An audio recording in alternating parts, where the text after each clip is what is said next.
People like you look natural serving us, Elaine Kessler whispered, sliding a silver drink tray into my hands, while $40,000 worth of flowers watched from every corner of the ballroom. 50 guests saw me take that tray. My husband saw me take it too. Paul Kessler looked down at his cufflinks like they had suddenly become interesting. Elaine smiled like she had handed me a crown. She had not. She had handed me a warning. Behind her, the new community wing waited behind locked double doors.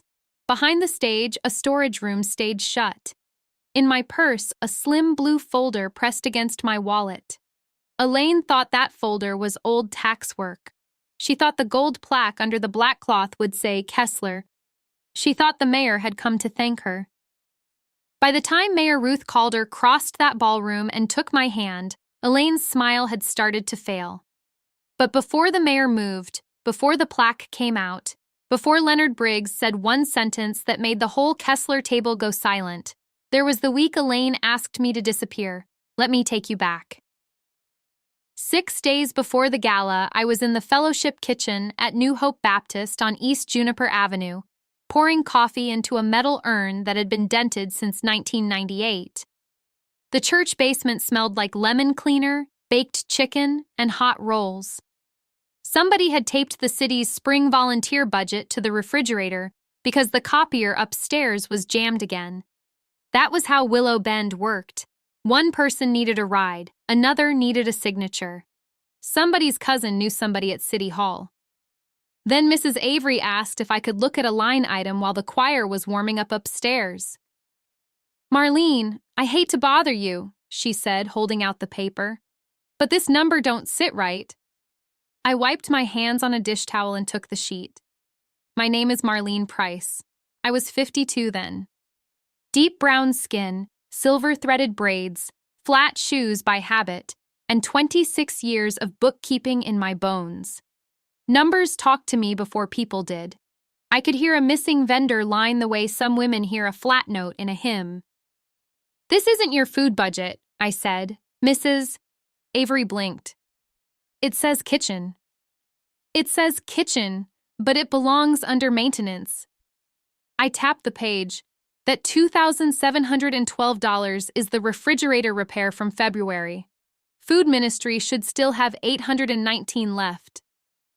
She stared at me. "You remember that?"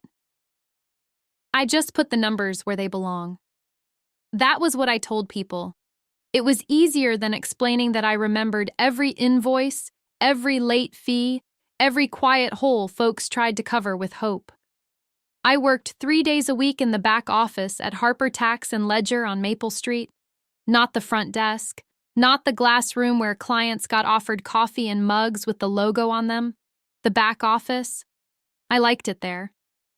No one asked me to sparkle. They brought me payroll messes, estate folders, church budgets, contractor receipts in shoeboxes, and one divorce file that had more fast food charges than dignity. I sorted them. I cleaned them. I made the truth sit upright. That Monday, after church, I drove my 12-year-old Buick down East Juniper, past the barber shop, the old bakery, and the corner where the city had finally fixed the streetlight after 3 complaints and 1 letter from Pastor Mills. Willow Bend, Ohio, sat 40 minutes west of Cleveland. Close enough to the lake for hard wind.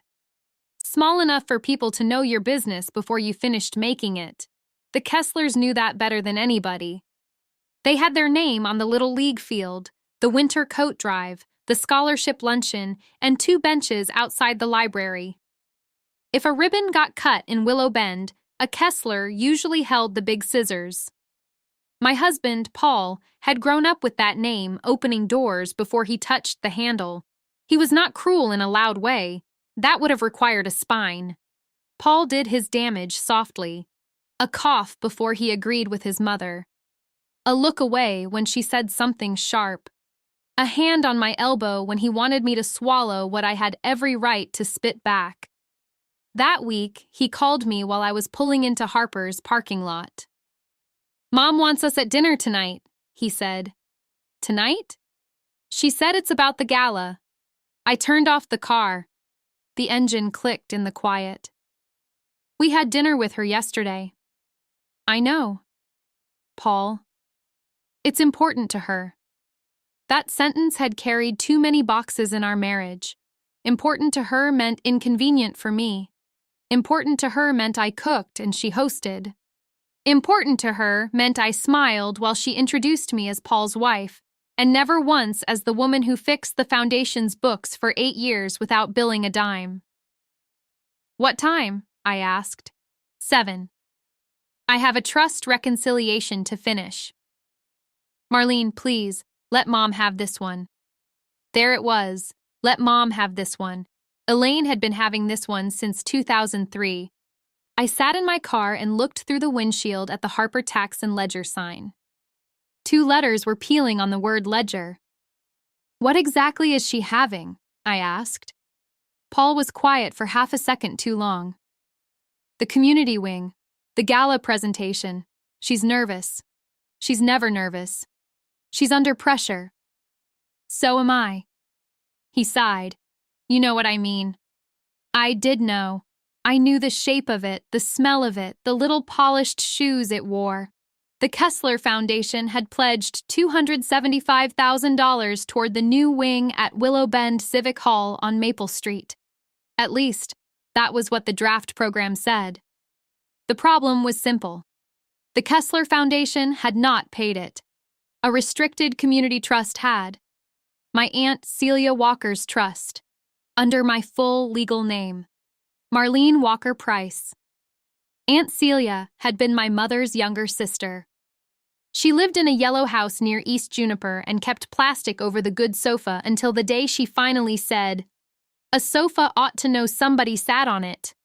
She had no children. She had opinions, church hats, a locked recipe box, and a way of looking over her glasses that could make a banker correct himself. When she passed, peacefully and private, she left a community trust with one rule that mattered more than the money. It had to serve the neighborhood that raised her. Not a family brand, not a gala photograph, not a rich woman's speech. The Walker Price Community Wing was supposed to include after-school tutoring rooms, a senior tax clinic, and 2 small offices for local nonprofits that could not afford downtown rent. That was what the donor agreement said. I had signed it on March 14th. Mayor Ruth Calder had countersigned it 2 days later. Leonard Briggs, retired treasurer for the Civic Hall, had witnessed the transfer. The money moved on March 20th. $275,000. Clean, restricted, documented. I had the original agreement in a slim blue folder in my purse. I carried it because I had learned something about smiling families. Paper forgets less than people. At Harper's, I unlocked the back door and found a stack of files on my desk. Payroll for Givens Plumbing, quarterly estimates for a bakery in Vermilion. A city vendor report Mrs. Calder had asked me to glance at before Friday. And one glossy gala program proof. It sat on top of everything, face up. Willow Bend Civic Hall, Spring Legacy Gala. Kessler Foundation Community Wing Dedication. I did not touch it at first. I stood there with my keys still in my hand. The office heater clicked. The copy machine hummed. Outside my little window, a delivery truck backed into the alley with 3 short beeps. I read the line again. Kessler Foundation Community Wing Dedication. Not Walker Price, not Aunt Celia, not the legal donor name. Kessler. I set my purse down slowly. Then I opened the blue folder. Inside was the donor agreement, the transfer receipt, the naming clause, and Aunt Celia's handwritten letter clipped to the left side. I did not read the letter that day. I already knew the first line. Marlene, quiet money still has a voice when the right woman carries it. Aunt Celia had written like she spoke, plain enough to stick. I pulled the city vendor report toward me and opened my spreadsheet. Then I compared dates. March 14th, agreement signed. March 17th, council minutes noted restricted donation. March 20th, Walker Price trust transfer cleared. March 28th, Kessler Foundation pledge announced at a luncheon. April 3rd, gala program language changed. That last line did not belong. Numbers do that. They stand there with their shoes muddy. At 11:42, I called City Hall. Mayor Calder's office, a young voice said. This is Marlene Price. Is Dana there? She stepped away. Can I take a message? Tell her I'm checking the donor language for the Civic Hall wing. A pause. Oh, Mrs. Price. The girl's tone changed. The mayor said if you called, she wants you transferred straight through. That was new. The line clicked twice. Marlene, Mayor Ruth Calder said. Her voice had that gravelly warmth some women earn from 30 years of public meetings and bad microphones. Ruth, you saw the program. I saw a program. That answer tells me enough. I looked at the glossy proof again. Who sent it? Elaine Kessler's committee. Did your office approve the name change? No. Did council? No. Did the trust authorize it? You know it didn't. I leaned back in my chair. Then why is it printed? Ruth exhaled through her nose. Because Elaine keeps saying there's a family presentation order. There it was, family presentation order, a phrase with a pearl necklace on it. What does that mean? I asked. I was hoping you could tell me. I cannot. Leonard may know more.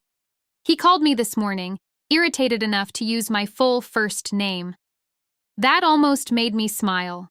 Leonard Briggs had been treasurer of the Civic Hall for 28 years, retired in title only. He still kept old records in banker boxes and sharpened pencils with a pocket knife. What did he say? I asked. He said the foundation account didn't clear the pledge because it never made one. Correct. He also said someone asked for the plaque delivery to be held in the locked storage room behind the stage. I stopped moving. Who asked? Ruth's voice lowered. Elaine. I looked at my purse. The blue folder sat half open. Aunt Celia's letter showed at the top, folded once, clipped straight. What's on the plaque? I asked. I haven't seen it yet. Ruth. I know. No. You do not put a covered plaque in a locked room the week before a public dedication, unless somebody is playing with matches. I agree. I closed the folder. I'll go see Leonard. Today? After work. Marlene, Ruth said, softer now. If you want me to stop this before Saturday, I can. I watched a gull land on the dumpster outside. It strutted like it owned the alley. No, I said. No? I want the numbers where they belong. Ruth was quiet for 2 beats. Then she said, bring your folder. That evening, I drove to Elaine's house on Cedar Bluff Road. The Kessler house had white columns, black shutters, and landscaping that cost more each month than my first car. There were hydrangeas by the front walk and a brass door knocker shaped like a fox. Elaine loved that fox. Said it had charm. It looked hungry to me. Paul's truck was already in the driveway. So was his sister Diane's silver SUV and his nephew Grant's leased BMW with the temporary tag still on it. Grant had a job title with 3 words in it and no clear duties. Something with development, something with outreach. Mostly he wore tight suits and said optics when he meant lying. I rang the bell because Elaine did not like me using the side door unless I was carrying food. Diane opened it. Marlene, she said, smiling with only the front of her face, you made it. I said I would. Mom's in the dining room. We're discussing Saturday. I stepped inside. The foyer smelled like lilies and furniture polish. Elaine had framed photographs on the wall, Paul at law school, Diane at a charity luncheon, Grant shaking hands with some state senator. There was one photo of our wedding. I was on the far edge of it. Cropping had done what Elaine wanted to do in real life. In the dining room, Elaine sat at the head of the table with papers spread before her. She was 74, trim, powdered, and sharp as a letter opener. Her hair was white and set high. Her nails were pale pink. She wore a cream sweater that probably had care instructions longer than most Lisa's. Paul stood by the sideboard pouring himself water. He looked relieved when I entered. That irritated me more than if he had looked afraid. "Marlene," Elaine said. "Good. Sit there." She pointed to the chair nearest the kitchen door, not beside Paul, not with the committee papers. There. I sat. A covered casserole dish rested in front of Diane. Grant was scrolling his phone. Elaine had a red pen in her hand. "We were just reviewing the family presentation order," Elaine said. I placed my purse beside my feet. Ruth mentioned that phrase. Elaine's pen paused. "Ruth?" "Mayor Calder." "I know who Ruth is." "I thought you did." Grant glanced up. Diane's gums stopped moving. Elaine recovered fast. She always did. "This is a family matter before it becomes a public one. The Civic Hall is public. The Kessler legacy is not." Paul rubbed his forehead. I looked at him. He looked at the table. 0 spines. Elaine slid a page toward me. "Saturday will be very simple. I'll welcome everyone. Paul will speak about his father. Diane will introduce the foundation history. Grant will handle press." "And me?" I asked. Elaine smiled. "You can help with hospitality." Hospitality. Greeting, pouring, making sure people feel comfortable. Comfortable. There was a word that had been used to bury women alive. I folded my hands on the table. Why would I pour at a dedication tied to my aunt's trust? The room changed. Not loudly, just enough. Grant's thumb froze above his phone. Diane looked at Elaine. Paul closed his eyes. Elaine set down her pen. "Marlene," she said, "must we be so transactional?" I almost laughed. A woman asking that while stealing a donor line had nerve. Not good nerve, but nerve. "I'm asking a direct question, and I'm answering as family." "No, you're answering as chair." Her eyes cooled. Paul finally spoke. "Marlene, Mom is trying to protect the presentation." "From what?" "Confusion." I turned to him. "What confusion?" He swallowed. "People know the foundation. They understand the Kessler name. They can learn mine." Diane made a small sound. Elaine heard it and used it. "This is exactly what I was worried about," she said. "You're making something generous look personal." It is personal. The town needs unity. The agreement needs accuracy. Grant leaned back. "Aunt Elaine, I told the printer to use corrected language because the first version was too clunky." I looked at him. Corrected by whom? His face changed, just a flicker. Elaine's head turned slowly toward him. Grant cleared his throat. "By the committee." "Which committee?" "The gala committee." "Who on it?" He looked at Elaine. "I don't remember." That was a lie with cheap shoes. Elaine's voice sharpened. "Grant." "What?" It was just cleaner. I kept my voice even. "Cleaner means my name removed." Diane put her napkin down. "Marlene, nobody is trying to erase you." I looked at the program proof in front of Elaine. My name was nowhere. Then it should be easy to put it back. Silence sat down with us. Elaine picked up her wine glass. "You have been married to my son for 21 years, she said. "You have enjoyed the benefit of this family's standing." There it was, the old ledger in her head. Her name was an asset. Mine was an expense. "I've also prepared 8 years of foundation statements," I said, voluntarily. "Correct, and we were grateful." "No, you were relieved." Paul said my name under his breath. "Marlene." I did not look at him. Elaine's smile returned, smaller now. Saturday is not the time to center yourself. I didn't write the naming clause, but you signed it. Yes. Then you can also be gracious. I leaned down and lifted my purse onto my lap. Elaine watched it. So did Paul. I did not open it. Not yet. I only rested my palm on the blue folder inside. I can be gracious, I said. I can also count. Grant snorted. Elaine shot him a look, then turned back to me. Fine, she said. Let's speak plainly. The family has carried Willowbend for decades.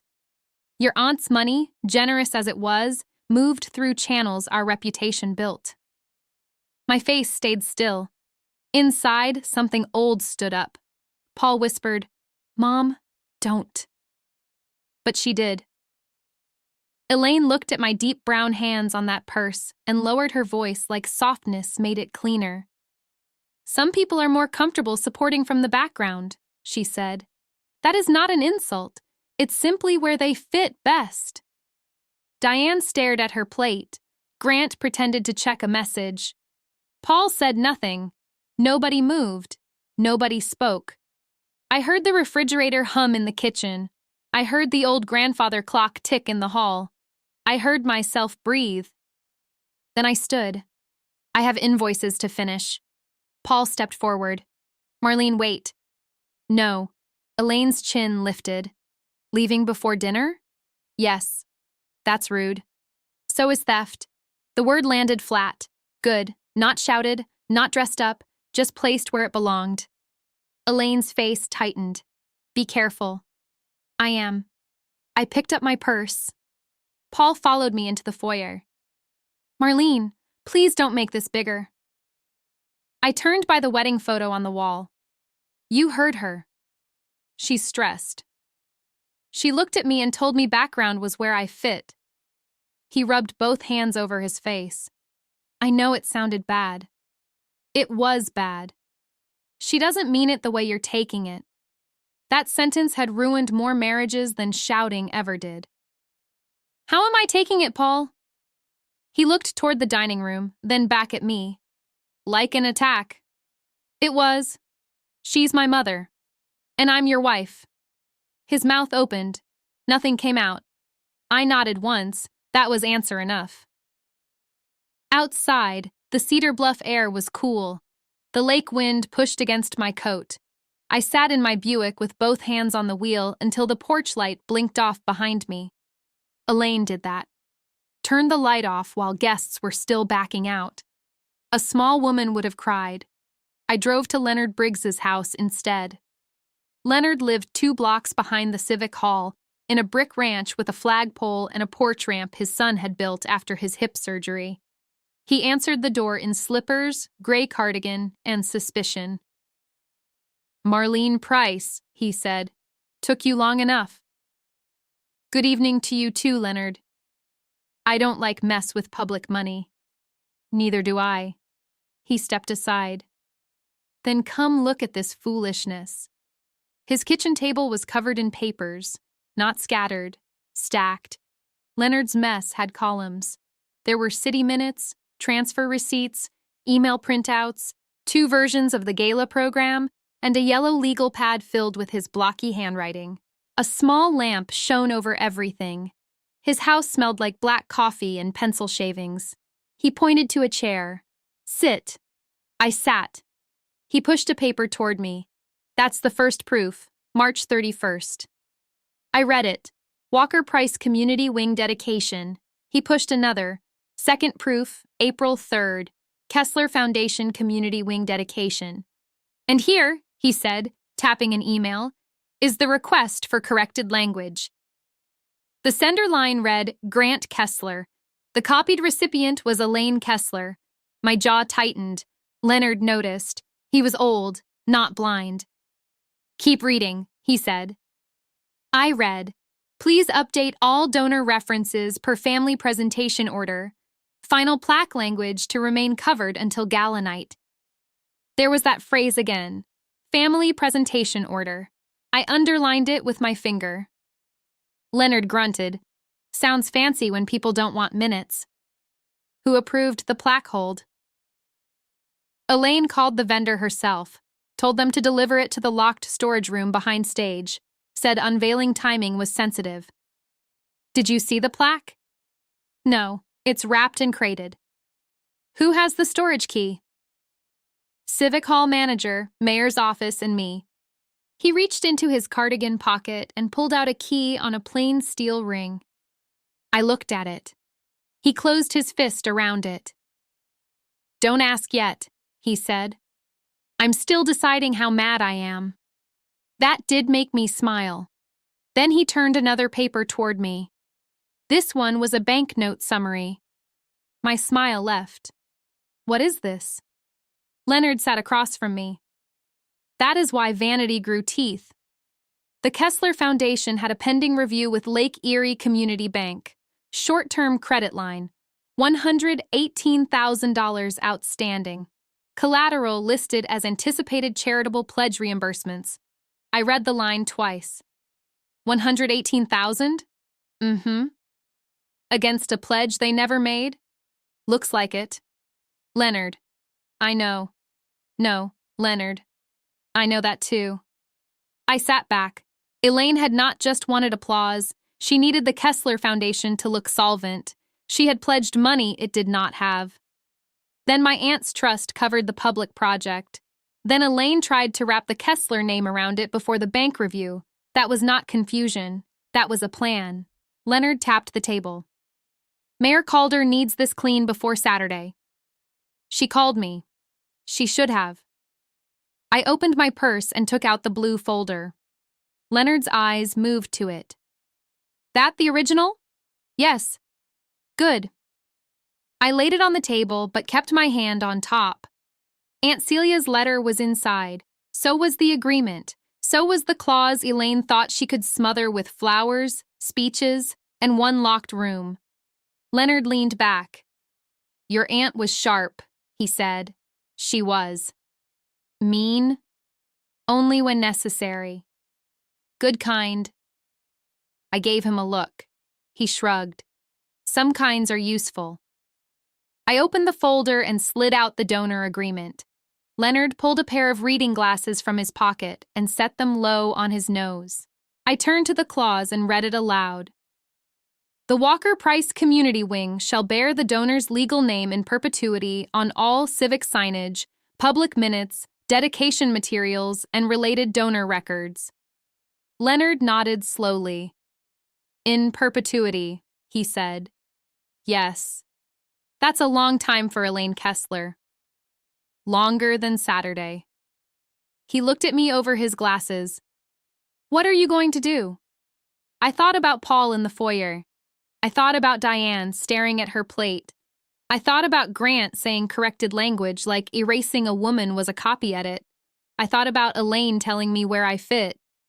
Then I thought about Aunt Celia's hand on mine the last Christmas she hosted, her thumb rubbing my knuckle as she said, Baby, don't argue with people who need your silence to stay rich. I'm going to dinner again Thursday, I said. Leonard's eyebrows rose. On purpose? Yes. Why? I want to hear who lies when the food is warm. He sat still for a second, then he laughed once. Your aunt raised you right. She helped. I put the agreement back in the folder. Leonard reached for his yellow pad. I'll make copies. No. He stopped. Not yet, I said. Marlene, I know where the originals are. I don't like waiting. Neither do I. But I had waited 21 years in that family. I had waited through Elaine calling my sweet potato pie surprisingly refined. I had waited through Paul telling me to ignore it.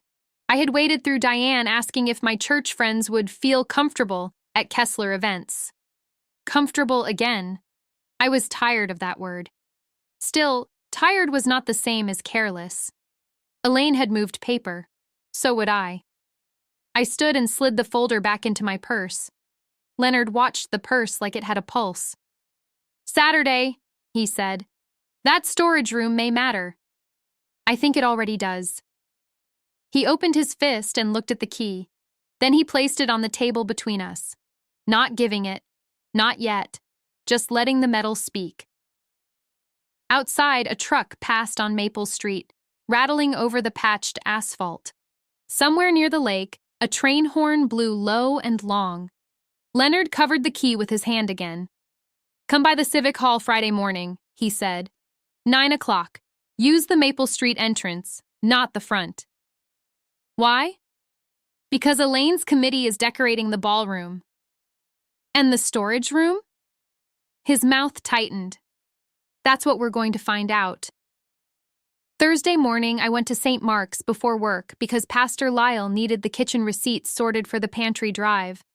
That church sat on East Juniper Avenue with its red brick, green carpet, and basement pipes that knocked every winter. My mother had sung alto there until her knees got tired. Aunt Celia had sat 3 rows from the front, right side, because she said the left side caught gossip first. I unlocked the office cabinet and found the receipt box right where Deacon Harris said it would be. Shoebox, rubber band, notes on napkins, same as always. Mrs. Althea Green was already in the kitchen, setting out coffee cups. "You're early," she said. "So are you." "I'm old. That's different." I smiled and took the box to the folding table. The basement smelled like percolated coffee, bleach, and rolls warming in foil. It smelled like people doing what needed doing before anyone clapped. Althea slid a cup toward me. "You look like you slept with one eye open." "I slept enough." "That's not what I asked." "I know." She left it there. That was one thing I loved about churchwomen who had lived through real storms. They did not pry for sport. They set the cup down and waited for truth to sit if it wanted. I started sorting receipts. $78.42 for paper goods, $112 even for canned beans, $206.90 for rice and flour. Then I saw it. A vendor slip from North Coast Food Service listed at $980, but Deacon Harris's handwritten summary showed $1,280. $300 had walked into the wrong column. I picked up the pencil. Althea watched me. "Bad?" "Not bad, just misplaced." "You always say that." "Because it's usually true." I found the duplicate invoice under a stack of donation cards. The extra $300 belonged to the youth coat closet, not the pantry drive. I wrote the correction on a yellow sheet, clipped the 2 receipts together, and left Deacon Harris a note.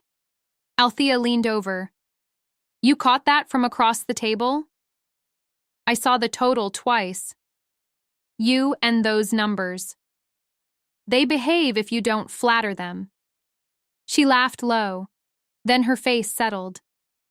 "Elaine called Pastor Lyle." My pencil stopped. "When?"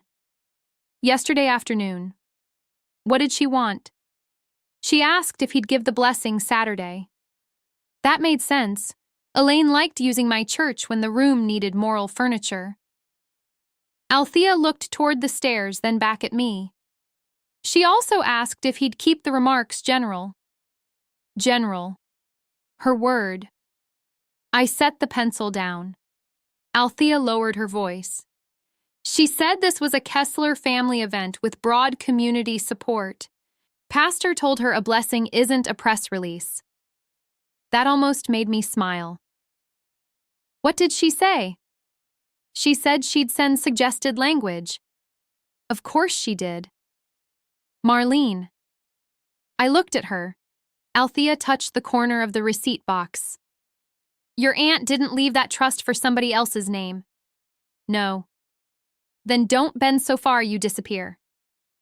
I folded the yellow correction sheet and placed it on top of the receipts. "I'm done bending." She nodded once, satisfied. "Good. Eat something." "I will." "You won't." "I might." "You won't." She put 2 rolls in a napkin and pressed them into my hand. That was how St. Mark's loved you. Not with speeches, with bread and a look that said, "Don't make me follow you to the parking lot." At the tax office, I worked through 3 payroll filings, 2 late sales tax notices, and a retired teacher's amended return. My boss, Mr. Patel, stayed in his glass office most mornings, but he came out at noon with his readers pushed up in his hair. "You are leaving early tomorrow?" he asked. "For a city matter. Take the whole morning. I only need an hour." "Marlene." I glanced up. He held out a fax printout. "This came for you." The header read Lake Erie Community Bank. My name was not on the message. The firm's was. The subject line said Charitable Foundation Documentation Request. I read the first line and felt my shoulders go still. To whom it may concern, please confirm whether Price Accounting Services prepared or reviewed the attached Kessler Foundation pledge schedule for the Willow Bend Civic Hall expansion. Attached schedule. I took it from him carefully. The page listed several anticipated donor inflows. $25,000 from a construction roundtable, $12,500 from private family match, $48,000 in expected pledge reimbursements, and there, near the bottom, $118,000 tied to the Walker Price Community Wing.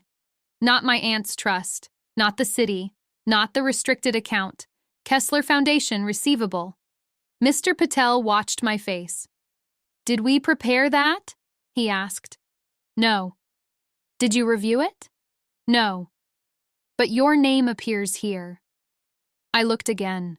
Prepared with assistance from Marlene Price, volunteer finance advisor. There it was. Assistance, volunteer, advisor. 3 soft words used like a borrowed coat. I handed the page back. "We need to answer." "I agree." "Short, written, today." He nodded. "You draft it. I'll sign." I drafted it in 9 sentences. Price Accounting Services had not prepared the schedule. I had not reviewed it in any professional capacity. Any volunteer work I performed for the Kessler Foundation was limited to historical bookkeeping summaries through the prior fiscal year. No representation had been made by me or the firm regarding pending pledges, bank collateral, or the Willow Bend Civic Hall expansion. Mr. Patel read it twice. "Add 1 sentence," he said. "What sentence?" "That any further inquiry should be directed to counsel." I looked at him. He shrugged. "I am an accountant. I enjoy staying one." I added the sentence. At 3:15, Paul called. I let it ring once, then answered. "Hello?" "Mom says you're still coming tonight." "I am." He exhaled. "Can we talk first?" "We are talking." "I mean before dinner." "I have work." "Marlene, please." His voice had that tired edge men use when they want credit for discomfort. I leaned back in my chair and looked at the framed certificate on the wall. 26 years of tax seasons. 26 years of finding the missing line. "What do you need?" I asked. "I need you not to bring documents to Mom's table." "There shouldn't be anything to fear." "That's not fair." "No, it's accurate." He went quiet. Then he said, "The bank called Elaine." "I know." "How do you know?" "Because they faxed my office." He made a small sound, like he had stepped wrong. "Marlene." "What did you tell them?" "I didn't tell them anything." "Did Elaine use my name?" "I think Grant did." "You think?" "He handles those schedules." "And you signed what?" "Nothing." That came too fast. "Paul." He lowered his voice. "I co-signed a board certification." I closed my eyes. There was the new stake. Not just Elaine, not just Grant. Paul had put his name near the lie, then asked me to carry a tray. What did it certify? That the foundation had reasonable expectation of pledge reimbursement. From whom? Marlene, I didn't read every attachment. That is not an answer. It referenced the wing. The wing my aunt's trust funded. I know. Do you? He breathed hard into the phone. Mom said it was temporary, just until the dedication. Temporary. I hated how pretty that word looked on bad conduct. You signed it anyway. I trusted her. No, you chose her. That's not fair. It keeps being accurate. Someone knocked on my office door. I looked up. Mr. Patel stood there with his coat on and worry in his eyes. I have to go, I said. Please don't walk in there looking for a fight. I don't have to look. I hung up and set the phone face down. Mr. Patel said, "Trouble? Family accounting." He winced. The worst kind. By 6:30, I was back on Cedar Bluff Road. This time I parked at the curb instead of the driveway. Small choice, important to me. I was not blocking myself in. Diane opened the door again. She looked more polished than Tuesday.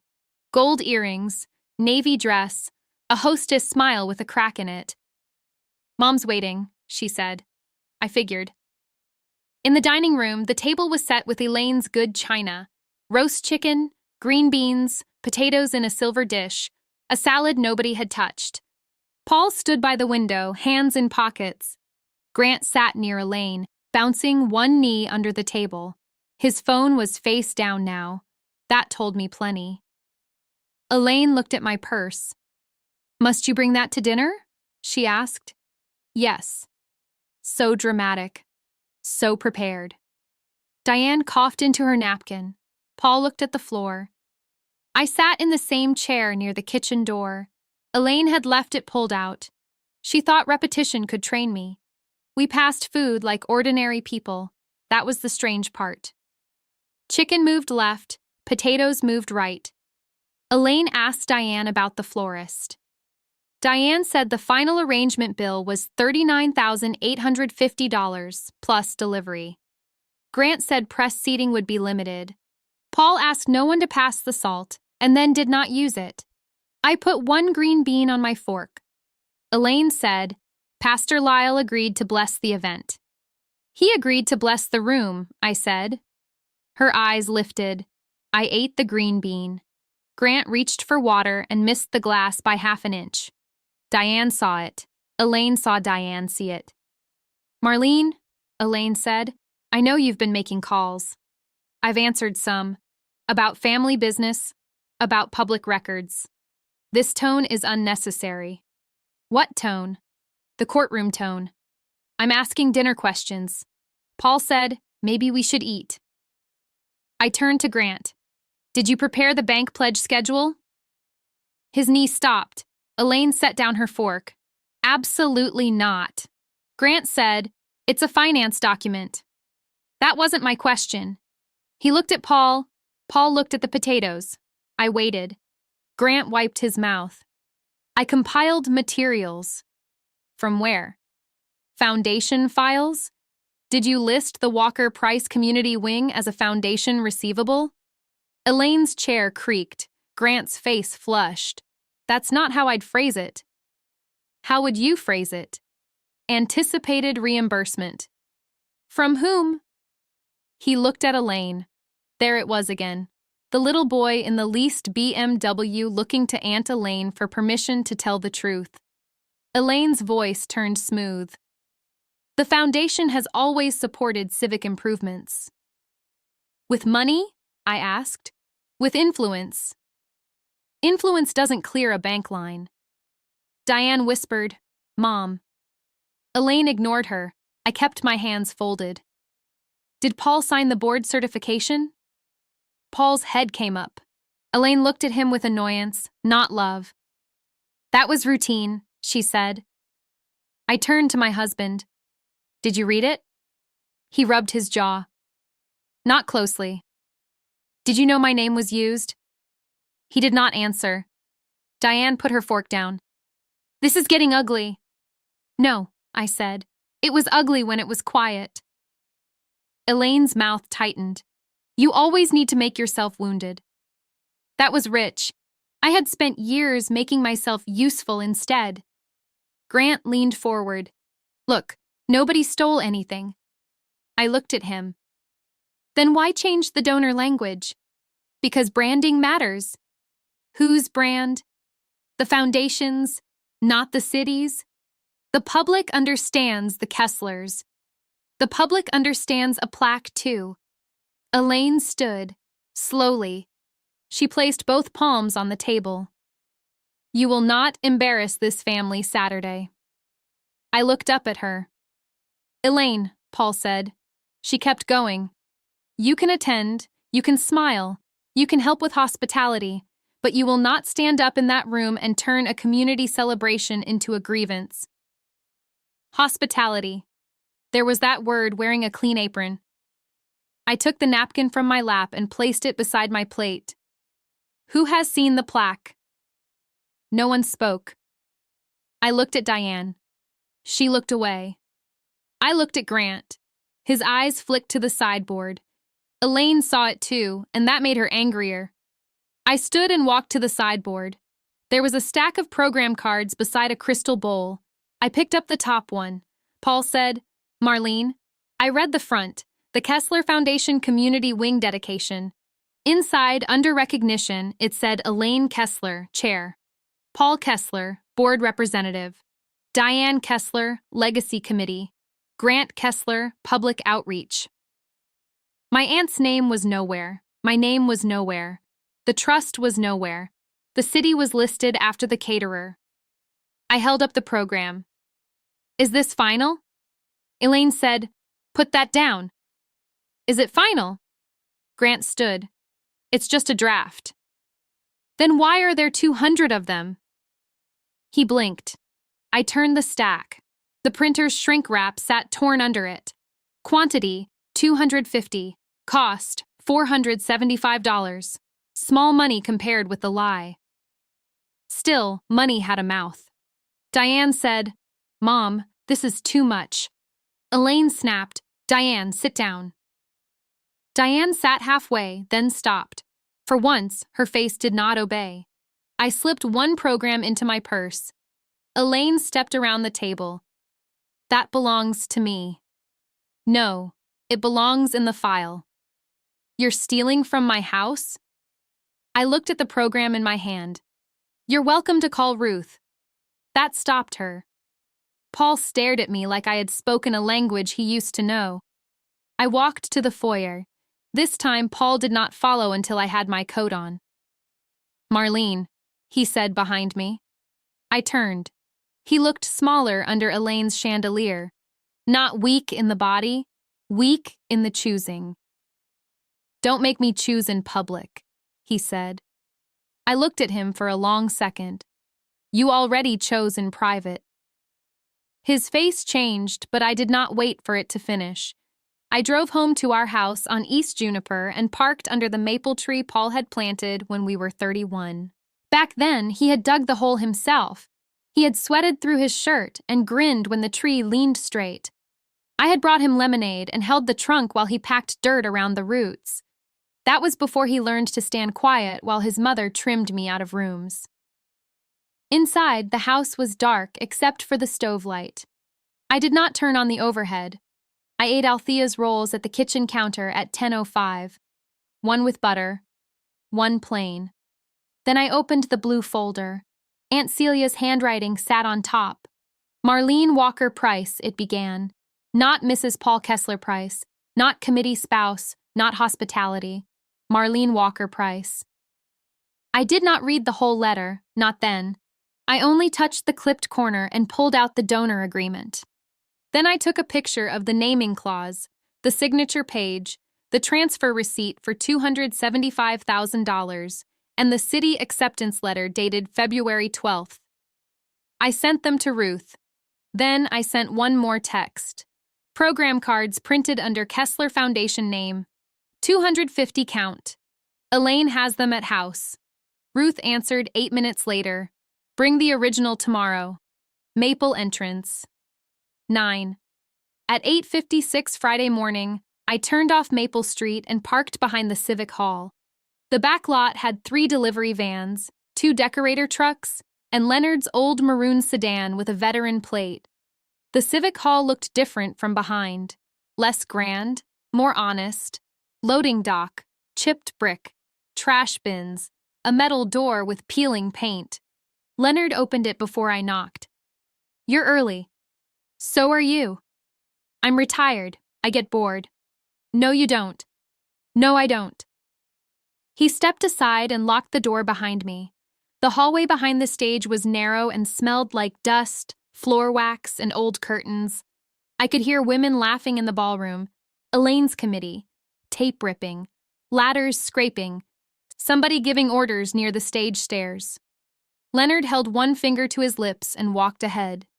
We passed framed photos from past events, Kiwanis dinner, Rotary Award, high school choir, a Kessler Foundation gala from 9 years ago where I stood at the edge of the picture holding a clipboard. There I was again, useful, cropped by habit, even when the frame included me. At the storage room door, Leonard took out his key. "Once we open this," he said, "we know. I know." "You sure?" "No." He looked at me. "I'm doing it anyway," I said. That satisfied him. The key turned hard. The door opened with a short groan. Inside, the room was crowded with folding chairs, extra podiums, holiday wreath boxes, and canvas tarps. Against the far wall sat a wooden crate about 4 feet wide. It had shipping straps around it and a white delivery label from Toledo Bronze Works. Leonard clicked on the overhead bulb. My chest tightened. The label read, Willow Bend Civic Hall Community Wing Plaque. Recipient, Elaine Kessler. Delivery hold, locked storage until unveiling. Leonard muttered something under his breath. I stepped closer. "Can we open it?" "We can inspect city property." "That a yes?" "That's a yes with arthritis." He pulled a box cutter from his pocket. "Don't look at me like that. I was treasurer for 32 years. He cut the straps. I helped lift the lid. Brown packing paper covered the plaque. Beneath it, there was a thin foam sheet taped at the corners. Leonard paused. "Marlene." "Do it." He peeled back the foam. Gold letters caught the bulb. For one clean second, I saw my name, Walker Price Community Wing. Then I saw the problem. A separate brass strip had been screwed over the donor line. It read, "Presented by the Kessler Foundation." Not cast into the plaque. Added. Thin. Recent. 4 small screws, 1 in each corner. Leonard leaned in until his glasses nearly touched it. "Well, I'll be," he said. My mouth went dry. The original plaque had not been replaced. It had been covered. Elaine had not only erased me from the paper, she had put a plate over my aunt's gift and planned to unveil that lie under lights. Leonard reached for the corner screw. "Don't," I said. He froze. "We need Ruth to see it like this." His hand dropped. Footsteps sounded in the hallway. Leonard killed the light. We stood still in that dusty room with the open crate between us. The footsteps came closer. A woman's voice said, "Grant, Elaine wants those extra easels moved."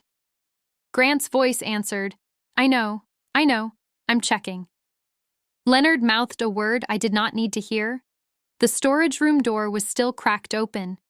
I picked up the foam sheet and laid it loosely across the plaque, not covering the brass strip fully.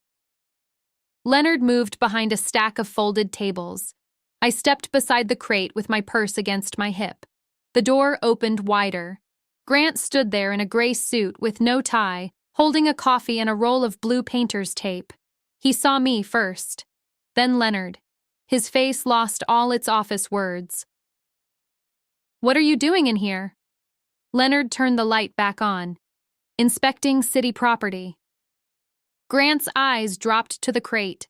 I watched him see the foam moved. I watched him see the brass strip showing.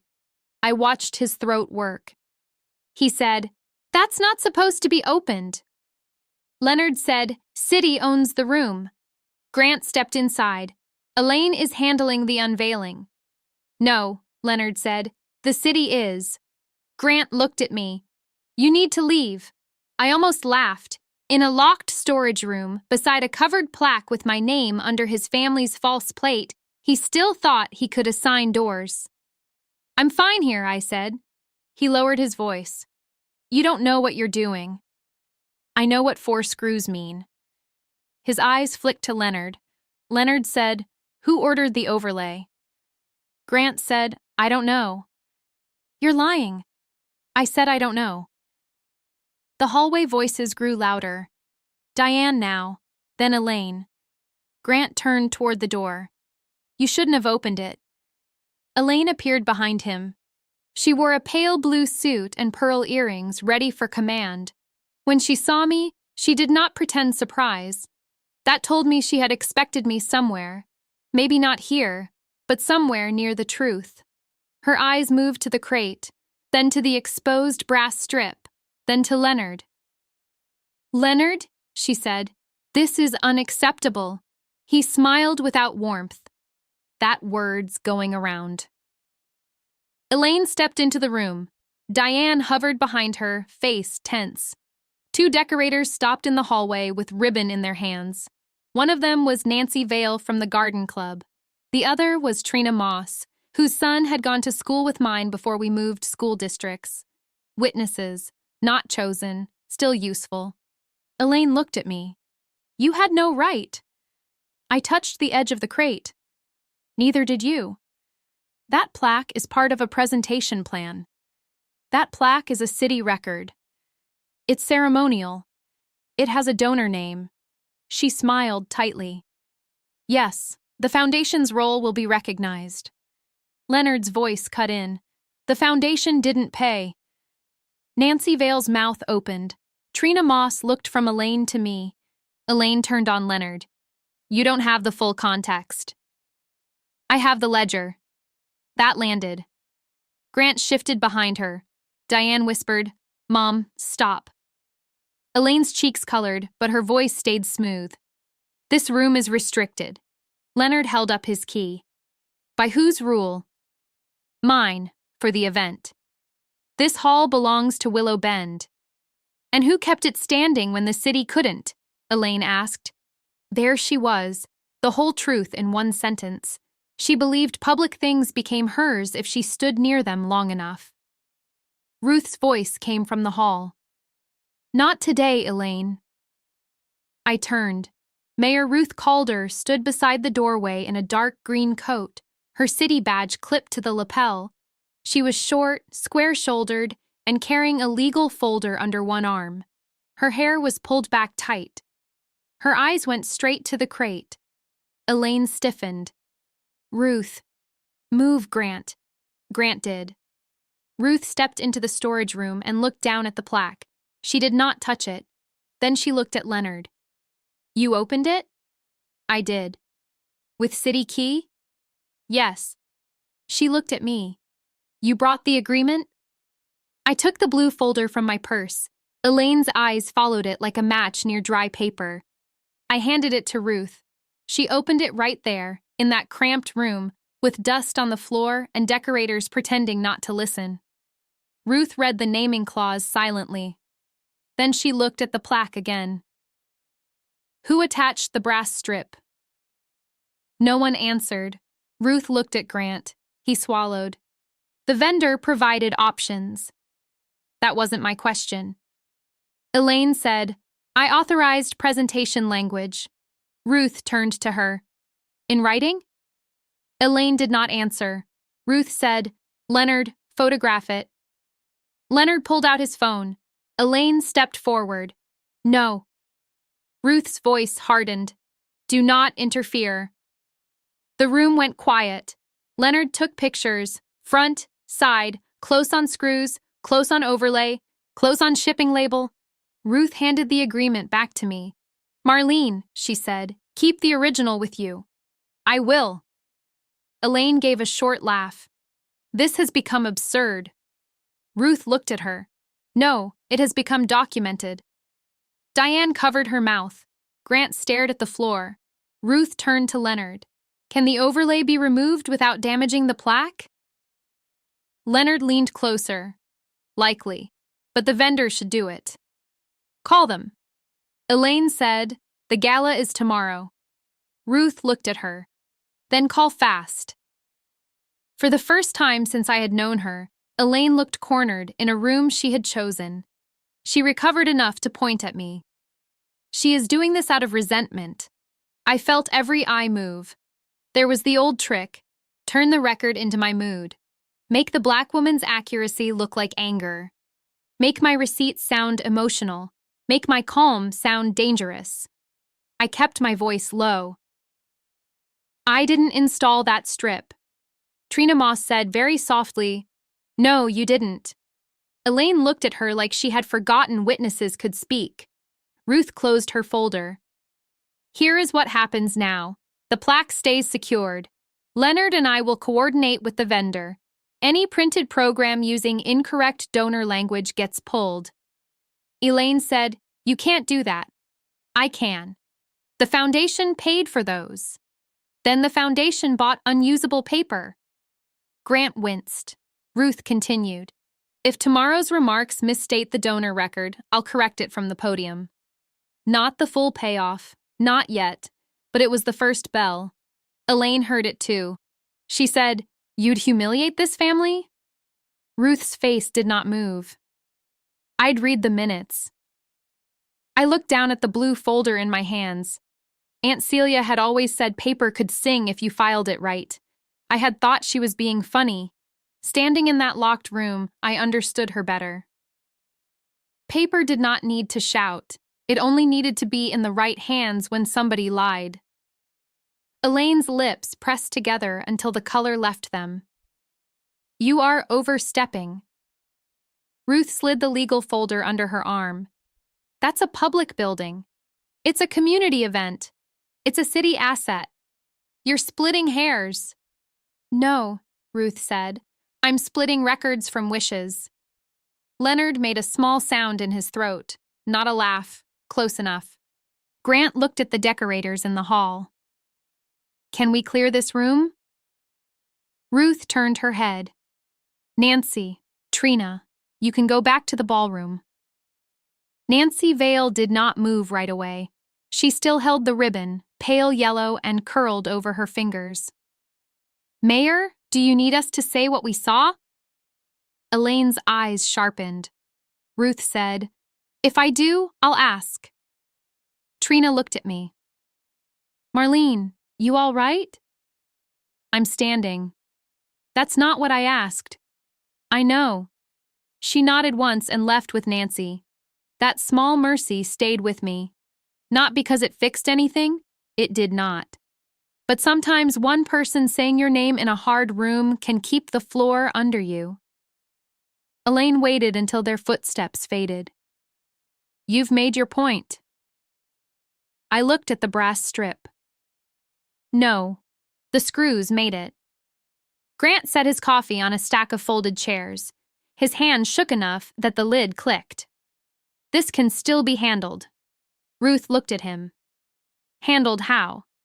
"With revised remarks." "Who revises them?" "Elaine has a draft."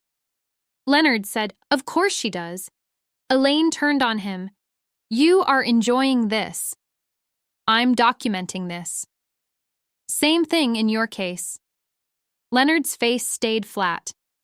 "I kept the books when your husband chaired the roof campaign. I kept them when Paul ran the parking lot fund. I kept them when Diane sold those commemorative bricks for $75 each. I don't enjoy bad math." I watched Grant's jaw tighten when Leonard said parking lot fund. There was another drawer in that house. I could feel it. Ruth said, "Show me the remarks." Elaine did not move. "Now," Ruth said. Elaine reached into her pale blue jacket and pulled out folded pages. She held them for 1 second too long, then gave them over. Ruth read with her thumb pressed against the margin. The storage room felt smaller with every line she took in. Grant stared at a wreath box marked Christmas Lobby. Diane stood in the doorway with one hand on the frame. Ruth looked up. "This says the Kessler Foundation committed $275,000. Elaine said, "That is the public-facing summary." It also says the foundation's gift made the wing possible. That is a fair statement. No, it isn't. It is if you understand long-term stewardship. Ruth's voice stayed low. "Did the foundation transfer any money?" Elaine's chin lifted. The foundation brought this project to life. Did it transfer any money? You don't speak to me like I'm a clerk. I'm speaking to you like a mayor. Diane shut her eyes. Grant looked at me, then away. Paul was not there, but his silence had made the trip anyway. I could almost see it standing beside Elaine. Ruth folded the remarks and put them in her folder. These are pulled. Elaine reached for them. Those are mine. They're evidence of proposed public misstatement. That's a dramatic phrase. It's an accurate one. Grant stepped in. Mayor, we don't need legal language. Ruth turned to him. You are counsel, correct? Assistant counsel. Then act like it. That hit him harder than Elaine's scolding had. Grant lived on titles. Half title was worse than no title. My phone buzzed in my purse. I did not look. Then it buzzed again. Ruth heard it. Take it, she said. I pulled it out. It was Althea. You at the hall? She asked. Yes. You alone? No. Good, because Mrs. Hargrove is here at church with a program card. My fingers tightened around the phone. What program card? She got it from Elaine's luncheon bag. Says it was on the table with the volunteer envelopes. Marlene, your name's not in it. I know. No, baby, it's worse. Ruth watched my face. Put it on speaker, she said. I did. Althea's voice filled the storage room, clear and steady. The card says the Kessler Foundation founded a hospitality endowment in Aunt Celia's memory. For a second, no one spoke. I said, read that again. Althea breathed out through her nose. She was angry now, church kitchen angry, the kind that wiped counters while naming every sin. It says, in honor of Celia Walker's lifelong service, the Kessler Foundation announces the Celia Walker Hospitality Endowment. Elaine said, that is not official. Althea said, Elaine, I can hear you. Elaine went still. Althea continued, Mrs. Hargrove says there are envelopes asking for checks made to the foundation. Ruth's head snapped up. For what amount? The card says suggested gift, $500. Patron level, $1,000. Founder's circle, $5,000. Leonard whispered, Lord have mercy. I did not say anything. Aunt Celia had not been hospitality. She had cleaned houses when she had to. She had also chaired the church finance committee for 17 years and caught a payroll error that saved the after-school program. Elaine knew the first part because it made her comfortable. She ignored the rest because it did not. Ruth stepped closer to my phone. Althea, this is Ruth Calder. Keep the card. Keep the envelope. Do not hand it to anyone from the Kessler committee. Yes, ma'am. Who is Mrs. Hargrove with? She's with me. Good. I'll send Leonard over after we secure this. Leonard said, I'm standing right here, Ruth. You're about to drive. He nodded. Then I'm about to drive. Althea said, Marlene? Yes. You need me there? I looked at Elaine. She looked polished and mean and scared. Scared did not soften her. It made her dangerous. Not yet, I said. Stay with Mrs. Hargrove. I will. The call ended. Ruth turned to Elaine. You used Celia Walker's name for donor solicitations? Elaine's voice came out clipped. The endowment was conceptual. With envelopes? Many events have pledge cards. Who approved it? Elaine looked at Grant. Grant's mouth opened, then closed. Ruth said, That's twice now. He frowned. Twice what? You've looked at Elaine before answering. Diane said, Grant. He turned. Don't. She stepped into the room fully. Did you draft those cards? I reviewed them. That's not what she asked. He glared at her. You're helping Marlene now? Diane's face changed, not toward courage yet, towards shame. There is a difference, but it can be a start. I'm helping myself sleep, she said. Elaine snapped. Enough. Ruth lifted her phone. I'm calling Toledo Bronze Works. You have no authority over my event vendors, Elaine said. Ruth was already dialing. It's a city plaque. Grant moved toward the door. I need to speak with Paul. I stepped in front of him. Why? He blinked. Excuse me? Why, Paul? He's board representative. Then speak here. This is private. No, I said. That's what got you brave. His face flushed. Ruth held up one finger as the call connected. This is Mayor Ruth Calder from Willow Bend. I need the production manager for municipal orders. Yes, I'll hold. Elaine stared at me. You always did know how to perform restraint. Restraint isn't a performance. You came here looking for a scene. I came here looking for the plaque. And you found one. I found two, I said. One honest, one screwed on top. Leonard looked down at his shoes. I saw his shoulders move once. Ruth turned slightly. Yes, this is Mayor Calder. Order number should be on a Willow Bend Civic Hall Community Wing plaque, delivered to our Maple Street facility. I need to know who requested a donor overlay. Elaine's hand went to her pearls. Ruth listened. Spell that name. Grant closed his eyes. Ruth took a pen from her folder and wrote on the back of the remarks. Email authorization? Send it to my city address now. Include invoice and artwork proof. Yes, today. I'm standing beside the item. She ended the call. I did not ask. I did not have to. Ruth looked at Grant.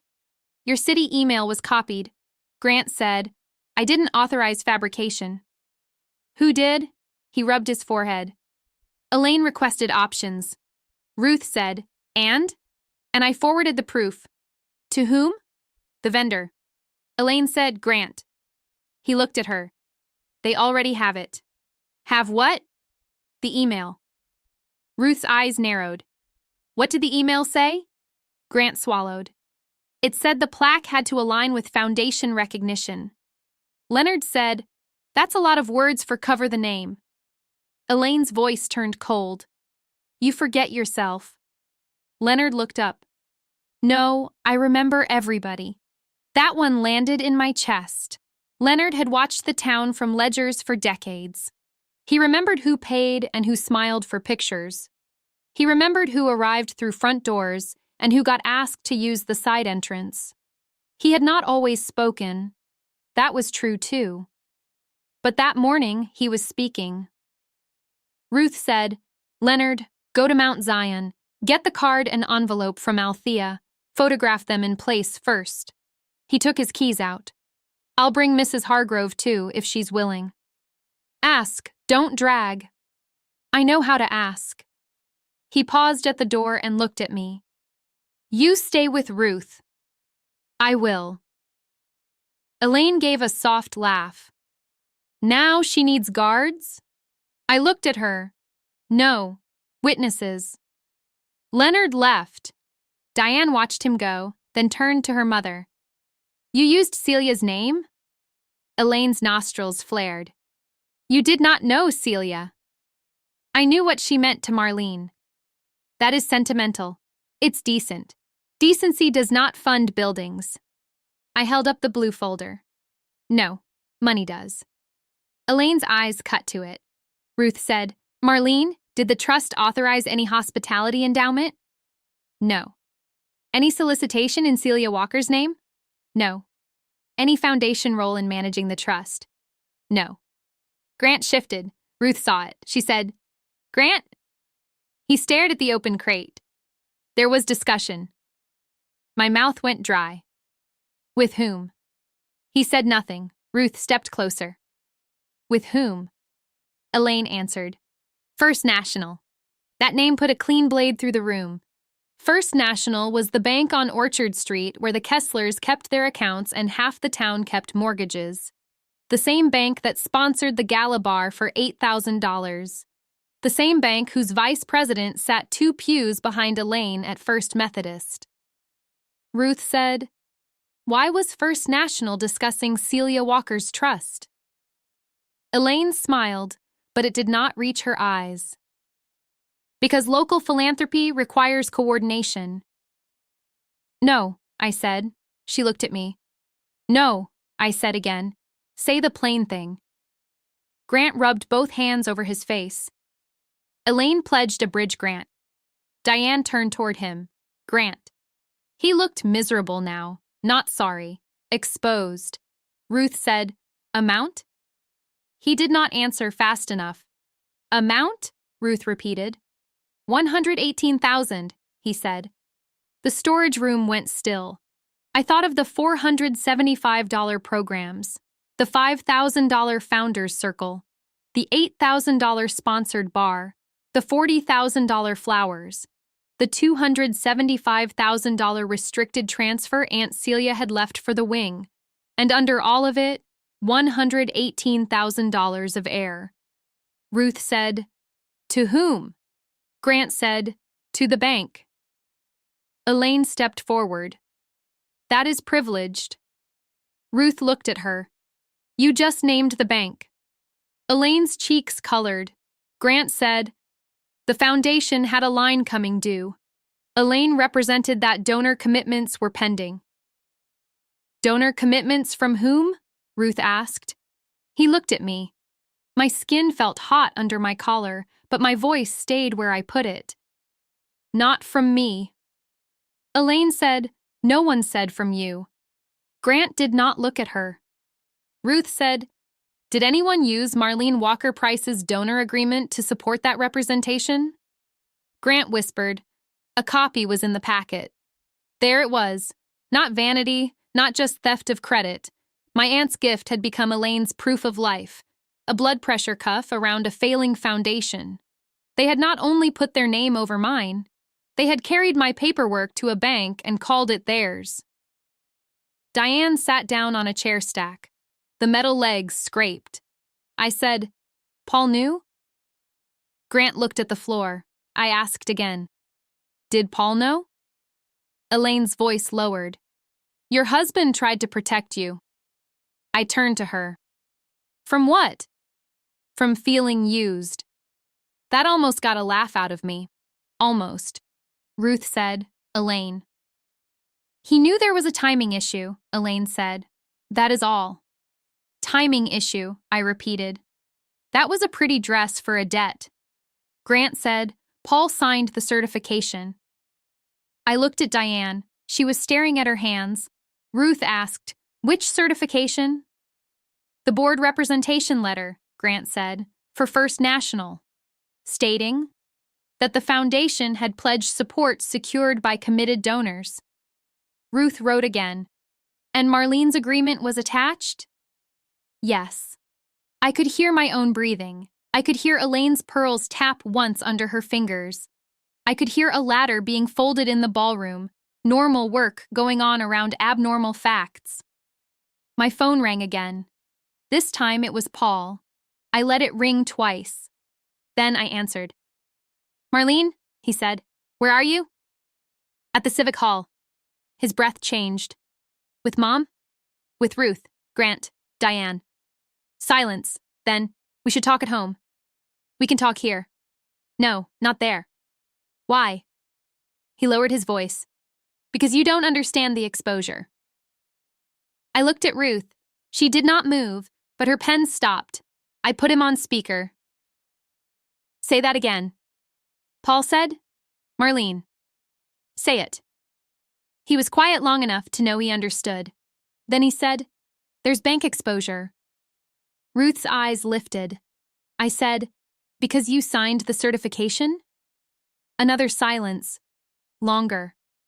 Paul said, "Grant called me." "Grant is standing here." Grant shut his eyes. Paul said, "This is not as simple as Mom made it sound." "I agree. We have to contain it." "We? You're my wife. I was your wife at dinner, too." He exhaled. "Please don't do that." "Do what?" "Make this personal." I looked at the crate. My name is under a brass strip. He said nothing. I kept my voice even. Did you attach my donor agreement to a bank packet? No. Did you know it was attached? He whispered, after. That word sat there. After. I had lived so much of my marriage after things. After Elaine corrected me. After Paul changed the subject. After a seating chart put me near the kitchen. After a server handed me her coat because she assumed I worked there. After Paul said, she didn't mean it that way. After. That was where women like me were expected to live. In the cleanup. Ruth said, Paul, this is Mayor Calder. Did you sign a board certification that represented the Kessler Foundation had secured donor funds connected to the Civic Hall wing? Paul's voice tightened. Ruth, I'd rather speak with counsel. That is wise. Elaine said, Paul, hang up. I looked at her. No. Paul heard her. Mom? Ruth said, before you do, I need one answer. Is there a home equity document connected to this? My head turned toward Ruth. Paul did not speak. Ruth looked at me, then back at the phone. Paul? He said, it wasn't filed. My hand went cold around the phone. What wasn't filed? Marlene, I was going to tell you tonight. What wasn't filed? A standby guarantee. Grant muttered, Paul. I heard paper rustle on Paul's end. Maybe he was in his office. Maybe he was already holding the thing. I said, for whose debt? The foundation line, only as backup. Using what? Our house. Diane covered her face. The stove light at East Juniper flashed in my mind. The maple tree. The porch rail Paul had sanded after my mother slipped on the old paint. The kitchen where I had eaten Althea's rolls alone. He had taken that house in his mind and moved it behind Elaine's debt, then planned to bring me a pen. I said, was my signature on it? No, that's why it wasn't filed. But you prepared it. The bank prepared it. Because you asked. Because Mom needed time. There was the loss inventory, neat and ugly. My aunt's name, my donor clause, my marriage, my house, time. Elaine said, Marlene, don't dramatize this. I looked at her. You put East Juniper on paper. Paul said, it wasn't final. I ended the call. No goodbye, no slammed phone. Just my thumb on the red button. Ruth's face had changed. She was not only mayor now, she was a woman who understood a door being opened behind another woman's back. She said, Marlene, did you sign any guarantee? No. Did anyone have authority to sign for you? No. Do you have separate counsel? No. Get it. Elaine laughed once. Now we're pretending she's helpless? I turned to her. I'm not helpless. That's your problem. Her face hardened. Ruth slipped her phone into her coat pocket. Here is the revised plan. The plaque stays locked. The overlay comes off only with vendor documentation. The solicitation cards are pulled. The bank gets notice that the city disputes any foundation claim tied to this restricted gift. Elaine said, You'll destroy decades of goodwill. Ruth looked at her. You used goodwill as collateral. Grant sat down heavily on a folding chair. It creaked under him. Diane stood. I'm going to the ballroom. Elaine snapped, You will stay here. No. Elaine looked startled. She was not used to that word from Diane. Diane's voice shook, but it held. I'm pulling the envelopes. Diane. No, Mom. Celia's name doesn't go on pledge cards. Elaine stepped toward her. You do not know what this family carries. Diane looked back at me. Maybe not, but I know what Marlene carried. She left before Elaine could answer. I did not forgive Diane in that moment. That is not how forgiveness works. But I marked the first useful thing she had done all week. Ruth said, Grant, you'll remain available. He looked at her. Am I being detained? No, you're being noticed. He blinked. She continued, "If you leave, preserve your records. Do not delete email. Do not revise files. Do not call the vendor except to comply with city instructions." Grant's face went pale. He was a lawyer enough to hear the walls moving. Elaine said, "This is theater." Ruth said, "No, theater has rehearsals." Then she turned to me. "Marlene, walk with me." We stepped into the hallway. The air outside the storage room felt cooler. The ballroom doors were propped open, and I could see the committee moving under the chandeliers, gold tablecloths, white roses, the bar being assembled. A man from the rental company carried a stack of champagne flutes so high I wanted to reach out and steady them. A few women looked over. Their eyes found me, then Ruth, then Elaine behind us. The story had already begun its travel. Ruth stopped beside a framed photo of the Civic Hall before the renovation. "I need the original agreement held safe. It's in my purse. Do not let Paul take it. He won't. Do not let Elaine see it alone. She won't. And do not sign anything at home." I looked at her. "Ruth, I know you know. I'm saying it anyway." I nodded. Her voice softened. "Celia was careful." "She was. She also trusted you." I looked toward the ballroom. Diane was at a table now, gathering envelopes into a box. Elaine saw her and started walking fast. I said, "Careful didn't save her name."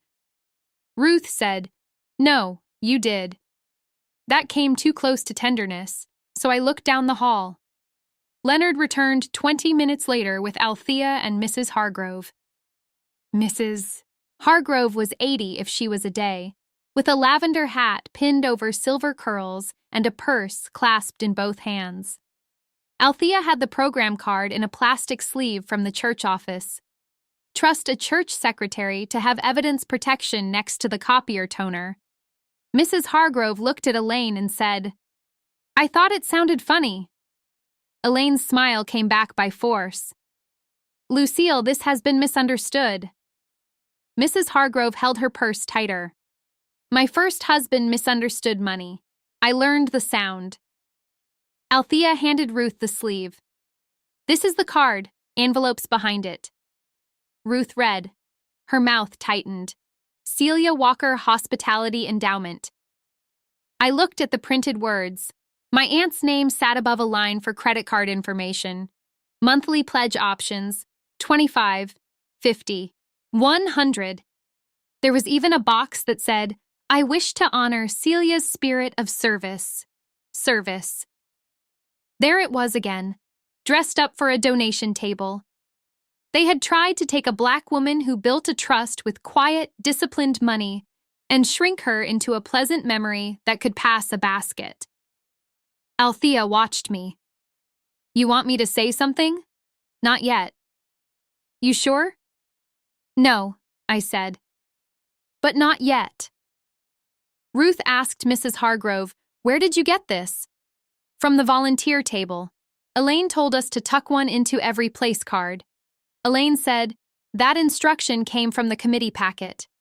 Mrs. Hargrove turned. "You handed it to me." Elaine's face froze. Leonard coughed once into his fist. Ruth said, "Thank you, Lucille." Mrs. Hargrove nodded. Then she looked at me.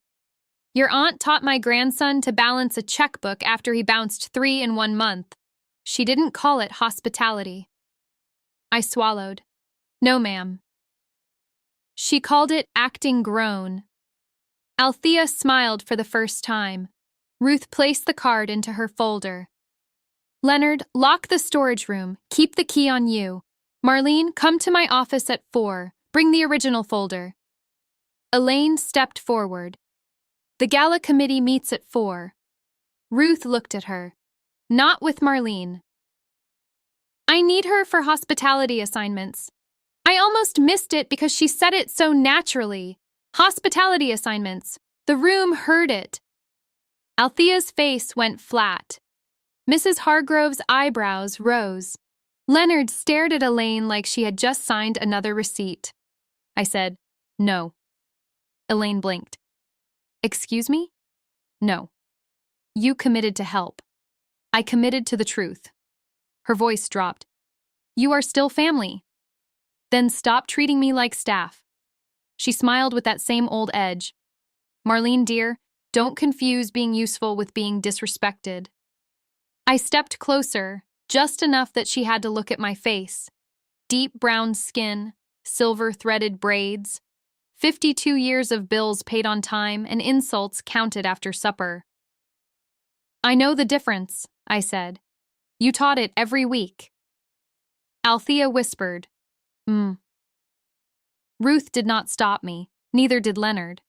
Elaine's eyes moved past me to the ballroom, to her committee, to the donors arriving early with garment bags and opinions. She still had tomorrow night in her mind. She still believed the room could be arranged if she moved fast enough. Ruth said, 4 o'clock, Marlene. I'll be there. I walked out through the Maple Street entrance this time, not the back door, the front. The decorators had laid a runner down the center steps, still rolled halfway, red fabric held by strips of tape. I stepped around it and into the cold light. At home, Paul's car was already in the driveway. I sat in my own car for 1 full minute before I went inside. I needed that minute, not to cry. I did not cry. I needed to put the facts in order before he tried to wrap them in feelings. The house smelled like coffee. He had made a pot. That was one of his old peace offerings. Coffee, fixed hinges, gas in my car. Useful things that kept him from saying hard ones. He stood at the kitchen counter in shirt sleeves, tie loosened. A man I had loved. A man who knew how I took my coffee. A man who had prepared our house for someone else's debt. Marlene, he said. I set my purse on the table, but I kept the blue folder in my hand. His eyes went to it. Can we sit? I am sitting. He sat across from me. I messed up. That's too small. He looked down. I waited. He said, Mom said the foundation only needed a temporary bridge. She said once the gala pledges came in, the bank would be satisfied. Using Aunt Celia's restricted gift? She said it was all for the same project. You know better. I wanted to believe her. That's still too small. His face tightened. What do you want me to say? The truth without making me pull it out by the roots. He looked toward the stove. The little light was still on from the night before. I had not turned it off. He said, the foundation is short. How short? I don't know the full number. Paul. 118,000 on the line, maybe more in unpaid commitments. How much more? He rubbed his eyes. 32,000 to the florist, 12,000 to the caterer after deposit, 8,000 to the bar sponsor if the bank pulls out. I counted silently. 118,000, 32, 12, 8, and my house waiting in a drawer. I said, who knew? Mom, Grant, me. Diane? No. Did you plan to ask me to sign tonight? He closed his eyes. There it was. Answer enough. I opened the blue folder and removed the donor agreement. Then I took out Aunt Celia's handwritten letter. I had not read the whole thing at the counter the night before. I read it now with Paul watching. Marlene, if they are reading this over your shoulder, close the folder. I did. Paul looked startled. What? I put the letter back inside. What did it say? Enough. He reached across the table, not for my hand, for the folder. I pulled it back.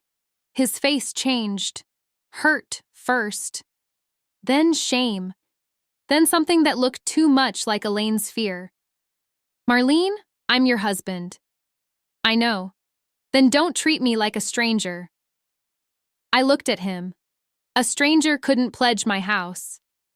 He dropped his hand. I stood and went to the small desk by the back window, the one where I paid bills every other Sunday after church.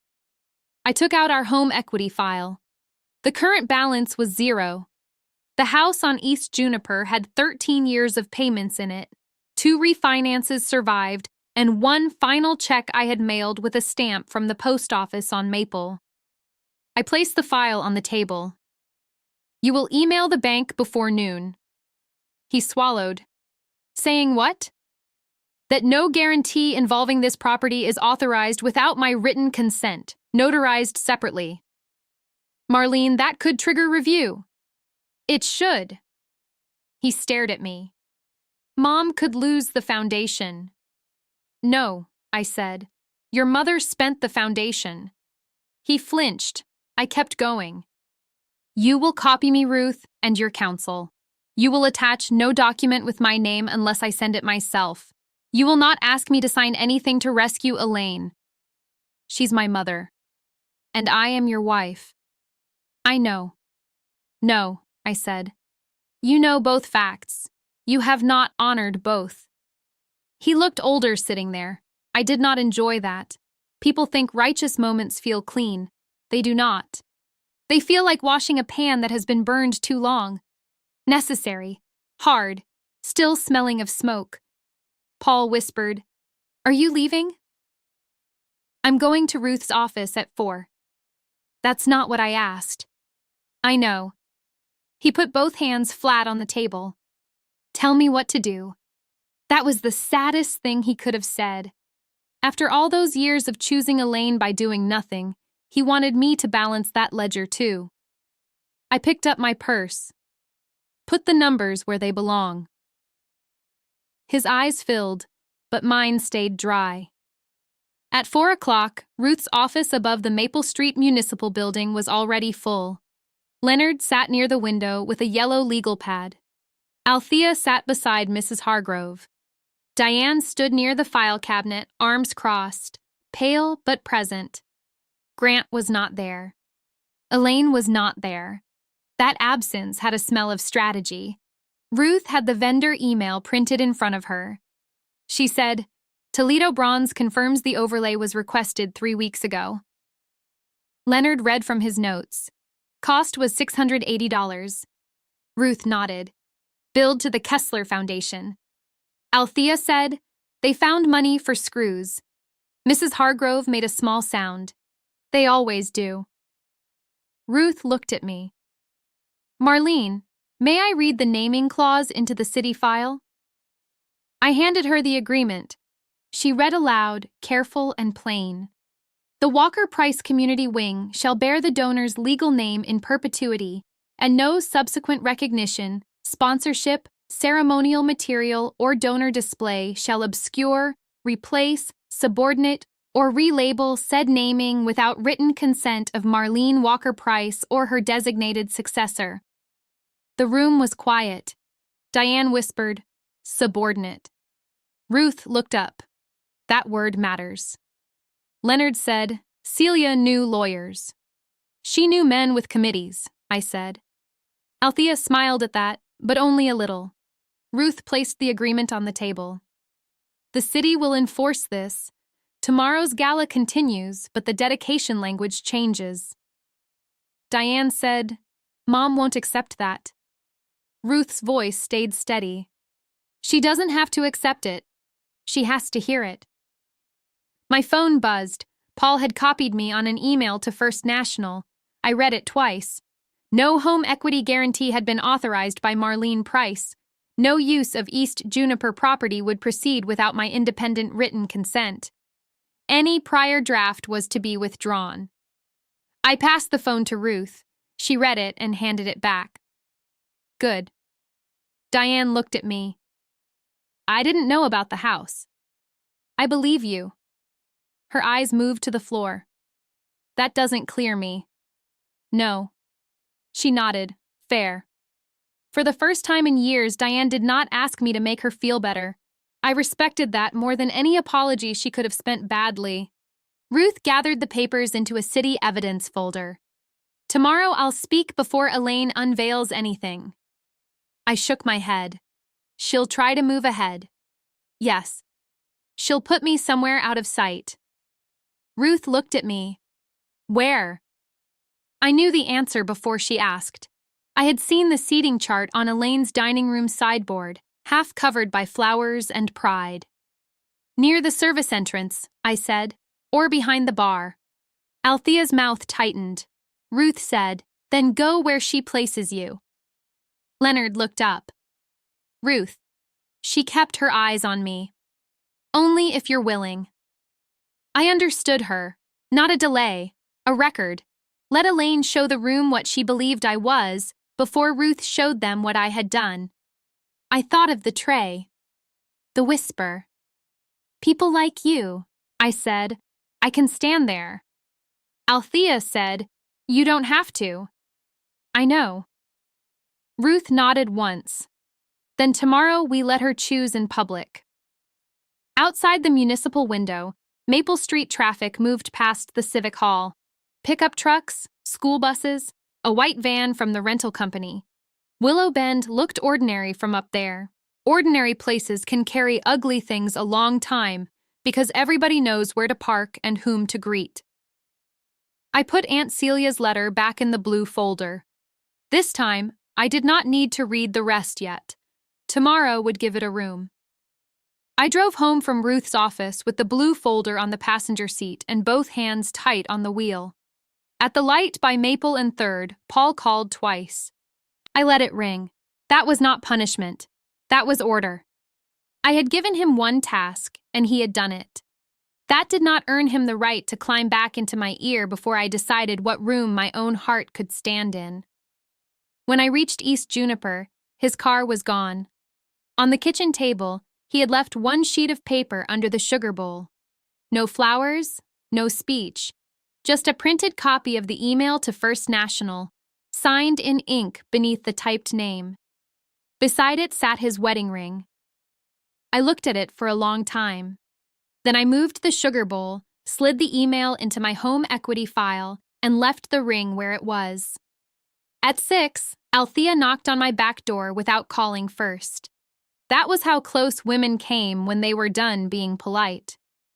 You ate? She asked. No. I figured. She came in with a foil pan of baked chicken, green beans, and a square of cornbread wrapped in a napkin. Her church coat was still buttoned, and her shoes were wet from the walk. I said, you didn't have to. I know. She put the pan on the stove and looked at the ring. Paul? Yes. He leave it for drama? I don't know. You want me to hide it? That almost made me smile. No. She washed her hands at my sink like she belonged there, because in some ways she did. Then she opened my cabinet and took out 2 plates. Ruth called Pastor Ellis, she said. I looked up. Why? Because Elaine called him first. There it was. A new bill. What did she say? That tomorrow might get uncomfortable, that you were confused, that grief had made you possessive. I set my purse down slowly. Possessive. Althea put chicken on a plate. That word came dressed. Did Pastor believe her? He asked me if your books ever come out wrong. No. That was his answer, too. I sat at the table. The chair Paul had fixed last winter did not wobble anymore. He had tightened the screws after I complained for 3 Sundays straight. Useful hands, quiet mouth. Sometimes that is not enough. Althea placed food in front of me. Ruth wants you at the hall by 5 tomorrow. The invitation says 6:30. She knows. I picked up the fork but did not eat. What else? Elaine sent a revised program to the printer. After Ruth told her no? Yes. What name? Althea reached into her purse and pulled out a folded proof. Kessler Family Community Wing. I stared at it. The page was cream with gold lettering. Same roses, same seal, same lie, but cleaner. This came from where? My nephew runs deliveries for Lake Print. He saw your name on one version and this on the next. He called me. Good boy. He's 27. Still. Althea sat across from me. Ruth has it now? Not yet. I made a copy. Of course she had. Church secretaries do not trust one piece of paper when two can testify. I took the proof and laid it beside Paul's email. One paper protecting my house, one paper stealing my aunt. Althea watched my face. You're too quiet. I'm counting. What? Who chose, who watched, who moved? She nodded. Keep a column for who came back. I have. She tapped the table. Then eat. I ate because she was right, not because I was hungry. The chicken was warm, and that mattered. After she left, I opened Aunt Celia's letter again. This time, I read past the first line. Marlene, if they are reading this over your shoulder, close the folder. If you are alone, keep going. I sat under the kitchen light with my braids pinned back, my deep brown hands flat on the paper, and I kept going. She had written in blue ink, firm and slanted. I have watched polite people make theft sound like tradition. I have watched them call our women helpful when they mean available. Do not argue with the word. Put the record beside it. I stopped there. Helpful, service, hospitality. The words kept changing clothes, but they all came to the same door. Near the bottom, Aunt Celia had written the sentence I already knew from memory, because she had said it to me when I was 22 and crying over my first tax office mistake. Quiet money still has a voice when the right woman carries it. I folded the letter and clipped it back inside the folder. Then I turned off every light except the stove light and went upstairs. I did not sleep much. At 9 the next morning, I was at First National in a navy dress and low heels. Not the gala dress. That one hung in the back seat under plastic. This dress was for counters, signatures, and people who asked twice before accepting a black woman's authority over her own property. The bank lobby smelled like carpet cleaner and old coffee. A young teller smiled at me, then looked behind me as if a man might step forward to explain why I was there. I gave her my card. I need to see Mr. Hanley. Do you have an appointment? No, he has my house in a file. Her smile thinned. One moment. She went through a side door. I stood at the brass rail and waited. A woman in a red coat looked at my folder. A man with a snow cap looked at my ring finger. I let them look. Looking costs nothing. Signing costs everything. Mr. Hanley came out with his jacket unbuttoned and his face already arranged. Mrs. Price? Mr. Hanley? Paul's email came through. Good. We haven't processed any guarantee. That is not what I asked. His fingers tightened on the folder he carried. Come back, please. His office had a framed print of Lake Erie behind the desk and a golf photo on the shelf. He offered coffee. I said no. He sat.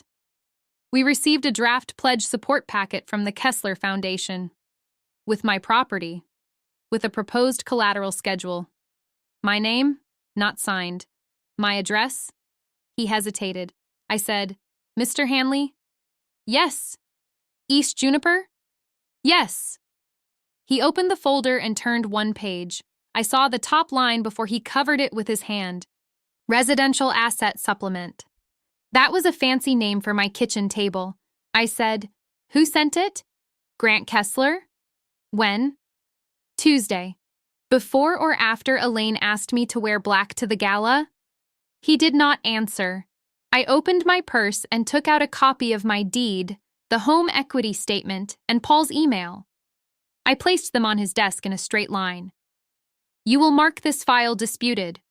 It may already be inactive. That's not the same. He looked at me then, really looked, not past my shoulder, not at my purse, at me. No, he said, it isn't. Will First National attend the gala? He looked down. Mr. Hanley. I'm scheduled to attend. As a guest or as a lender? Both, if needed. If needed by whom? He took a breath. Elaine requested a conversation after the pledge announcement. There was the next rung. What pledge announcement? He closed the folder. She said the foundation would confirm new commitments from the event. Using Aunt Celia's name? I don't know. Yes, you do. His cheeks colored. I know there were donor cards. I stood. You have notice? Ruth has notice. Paul gave notice. I am giving it again in person. He stood too. Mrs. Price, I'm not your enemy.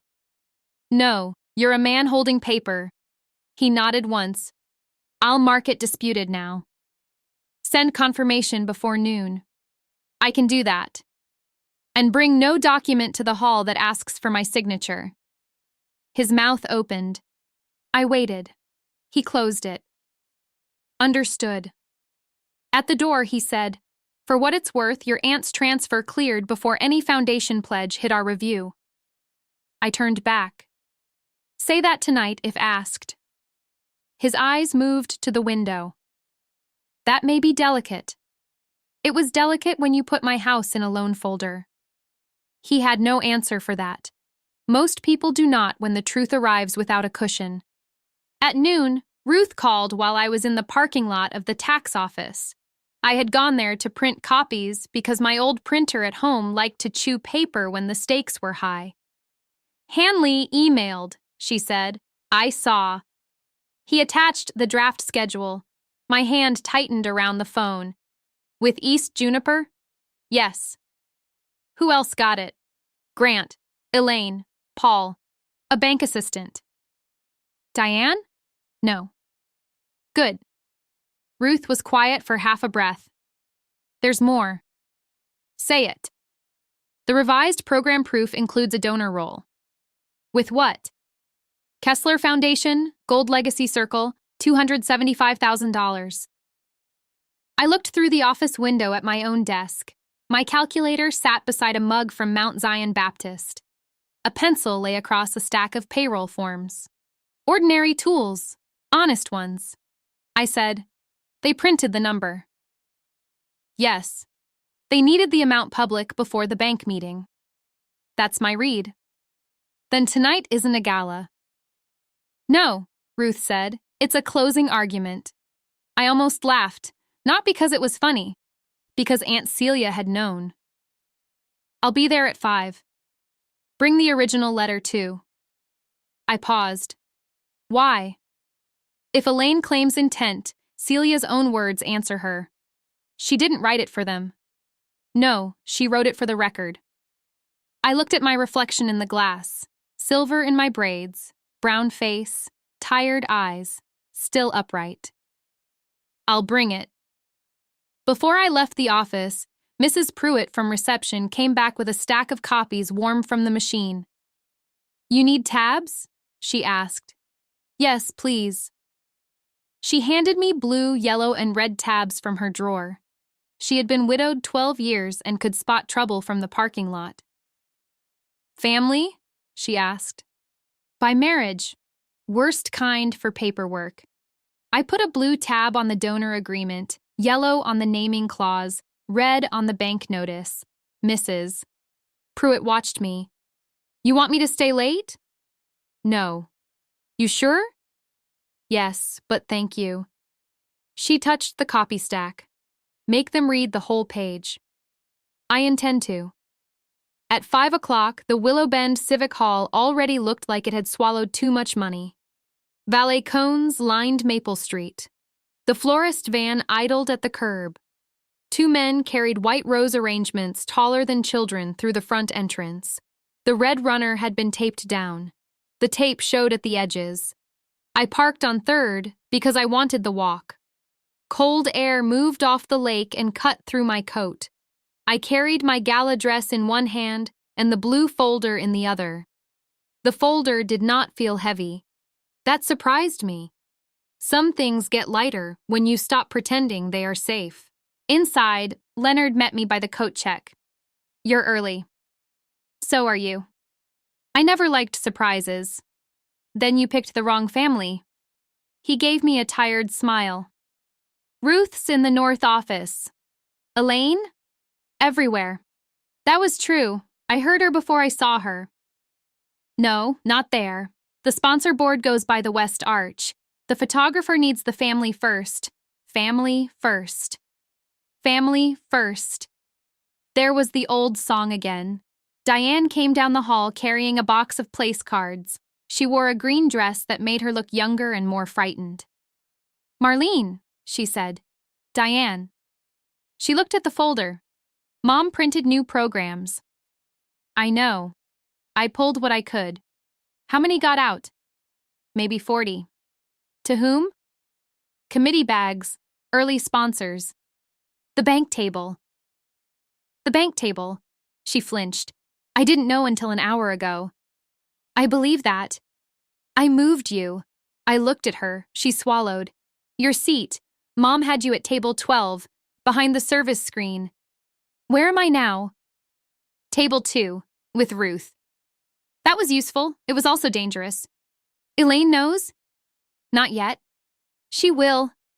Diane nodded. "I'm tired of being her quiet daughter." I did not soften my face. "Then stay tired." She understood me. "I will." In the North Office, Ruth stood over a table with Leonard, Althea, and a city clerk named Thomas Reed. Thomas had been quiet all week, the kind of man people forgot because he kept the copier full and the minutes clean. Tonight he had a binder open to the council acceptance page. Ruth looked up. "Marlene." I handed her the new proof, the bank copy and Aunt Celia's letter. She did not touch the letter first. I noticed that. She took the bank copy and read the asset supplement. Then she passed it to Leonard. Leonard's jaw set. "East Juniper." Althea said, "They tried to spend the woman's floorboards." Tomas looked at me. "Do you want the city file to include this?" "Yes." "Original or copy?" "Copy. The original stays with me." "Good." Ruth finally picked up Aunt Celia's letter. "May I read it?" "Out loud?" "Only here." I nodded. She read the first lines. Her voice did not decorate them. That helped. "When she reached quiet money still has a voice. When the right woman carries it," Althea pressed her lips together and looked away. Leonard said, "Celia always did land the plane." Ruth folded the letter back exactly along the creases. "Tonight, Elaine may try to force a public choice before I speak." "She will," I said. "How?" "She'll put something in my hand." Althea looked at me. "A pen? Or a tray?" Ruth's eyes held mine. "If she does, you do not argue. You hold still." "I know." Leonard said, "That's a lot to ask." "It's not ask," I said. "It's arithmetic." A knock came before anyone could answer. Paul stood in the doorway. He wore a dark suit. His tie was straight. His face was not. He looked at Ruth, then Leonard, then me. "Can I speak to my wife?" Althea said, "You can speak right here." Paul accepted that. That counted for something small. "I won't sign anything," he said. I waited. I told Mom. "When?" 20 minutes ago." "What did she do?" "She said I'd chosen you over my family." Althea made a sound low in her throat. I said, "What did you say?" Paul looked at the floor, then back at me. I said I should have done that sooner. The room went still. That was the apology scene trying to enter through the side door. I did not open it wide. "Good," I said. His eyes shone. "Marlene." "Not now." He nodded. "Okay. What else?" He reached into his jacket and pulled out a folded seating chart. She changed it again. Diane stepped in behind him. Mom found out. Ruth took the chart. Her finger moved down the page. Althea leaned over. "Where is she?" Ruth did not answer right away. I already knew. Leonard said it for her. "Hospitality station." Paul closed his eyes. Diane whispered, "No." I said, "By the bar?" Ruth looked at me. "Yes. Not table 12, not behind the screen. Worse, public enough to be seen, low enough to be placed. Hospitality." Elaine had found a word she could still lift. Ruth folded the chart. "We can stop this now." "No." "Marlene." No, I said again. Let her choose. Paul stepped toward me. You don't have to stand there. I looked at him until he stopped moving. I know what I don't have to do. He nodded. That was the first time all week he had stepped back without making me ask twice. At 6, I changed in the small ladies' room off the north hall. My dress was charcoal silk with long sleeves and a high neck. I had bought it myself after a good tax season 3 years earlier. Elaine once called it severe. That had made me like it more. Althea zipped the back. You look like money with sense, she said. That's the nicest thing you've ever said. It's accurate. I pinned Aunt Celia's letter inside my small evening bag, then placed the donor agreement behind it. The blue folder stayed with Ruth. The original voice stayed with me. When I came out, guests were arriving in waves. Fur collars, shined shoes, perfume, laughter that lowered when people saw me and rose again when they decided what to do with their faces. Mrs. Hargrove caught my arm near the ballroom doors. I'm at table 4, she said. I heard. I have the old program. Keep it. In my purse. Good. She lowered her voice. If Elaine asks, I'm hard of hearing. You are? No. I almost smiled again. The night was trying to hand me small mercies, and I accepted them without making a show. Grant appeared near the west arch with a glass of water and a face too smooth for the hour. He saw Paul first, then me, then Ruth standing behind me. Marlene, he said. Grant. I hope tonight doesn't become unpleasant. You had choices. So did you. Ruth stepped beside me. Mr. Kessler? His jaw tightened. Mayor. Do you have foundation records here tonight? No. Good. Preserve them where they are. I know my obligations. Then meet them. He walked away. Althea watched him go. That man sweats inward. He bills by the hour for it, I said. At 6:20, Elaine found me. She wore ivory satin and a sapphire necklace that sat at her throat like a verdict she had purchased. Her hair was perfect. Her smile was ready. Only her eyes had lost their polish. Marlene, she said. There you are. Yes. I need a word. Ruth said, say it here. Elaine smiled at her. Family matter. I said, then Paul can hear it. Paul came up behind her. Diane stood a few feet away with the place card box held against her ribs. Elaine looked at her children, then at me. Fine, she said. The evening is delicate. It is. You can help keep it dignified. There's that word. Her nostrils moved. You're assigned to the champagne station for the first toast. Paul said, Mom. She lifted one hand. It's a visible honor. Althea, from behind Ruth, said, Elaine ignored her. The committee needs the family circulating. Diane will handle sponsors. Paul will greet the bank. Grant will manage the presentation. You're so good with people. People. I heard the other word under it. Always had. I said, where is the tray? Elaine blinked. She had expected protest. She had dressed for it. The captain has it. Then I'll get it. Paul's face went white. Marlene. I turned to him. Stand where you can see me. He did. I walked to the bar.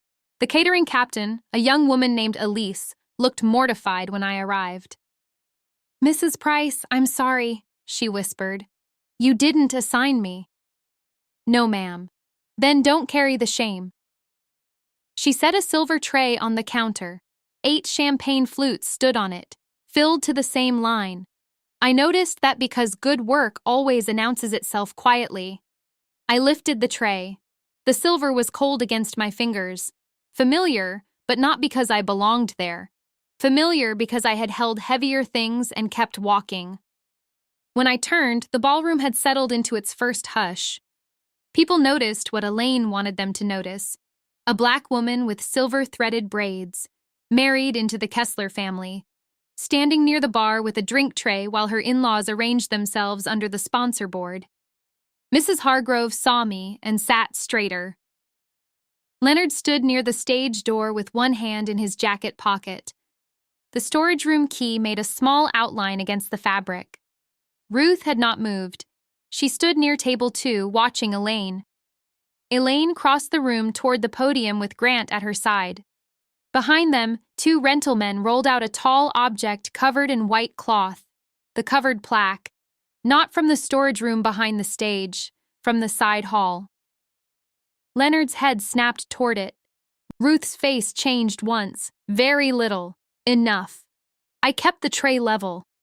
Elaine had found another plaque, or another cover, or another trick.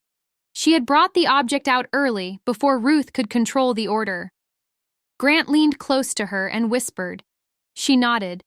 Then she touched the microphone.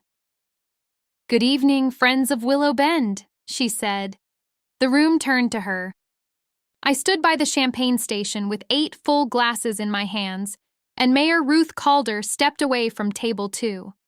Ruth did not rush. That mattered. A woman with panic in her shoes makes noise. Ruth Calder crossed that floor like the room had already agreed to wait for her. She wore a navy suit, pearl studs, and the same flat black shoes I had seen in council chambers. Nothing on her glittered. That made people look harder. Elaine kept smiling at the microphone. "Tonight," she said, "we gather not only to celebrate generosity, but to honor legacy." Legacy. That word had done a lot of unpaid labor in that family. Grant stood half a step behind her. Paul was near the bank table, exactly where I had told him to stand. He looked at me, then the tray, then his mother. Diane stood by the west arch with the place card box still pressed to her stomach. Mr. Hanley sat at table 6. He had a program open in front of him. The wrong program. I knew, because his thumb covered the donor roll like he could hold back ink with skin. Elaine lifted one hand toward the covered plaque. "The Kessler Foundation has always believed that service is not a speech," she said. "It is a duty." Althea muttered from behind table 2, "Then serve." A few people heard her. No one laughed loud enough to be brave. Ruth reached me at the champagne station. I kept both hands under the tray. 8 flutes, 8 little mirrors. My face broke into pieces in the glass. Deep brown skin, silver braids pinned low, charcoal silk, steady mouth. I looked like somebody's accountant because I was. Ruth said, "Mrs. Price." The room heard her. Elaine stopped mid-breath. Ruth did not look at her. She looked at me. "May I take one?" I said, "Of course, Mayor." She lifted a flute from the tray, not from the edge, from the center. That shifted the weight. I adjusted without spilling a drop. She noticed. "Good hands," she said. "My mother taught me." Mine too. That was not ceremony. That was placement. Ruth had crossed the room with 50 people watching and made the first public act of the dedication a request from me, not a command over me. Elaine leaned toward the microphone.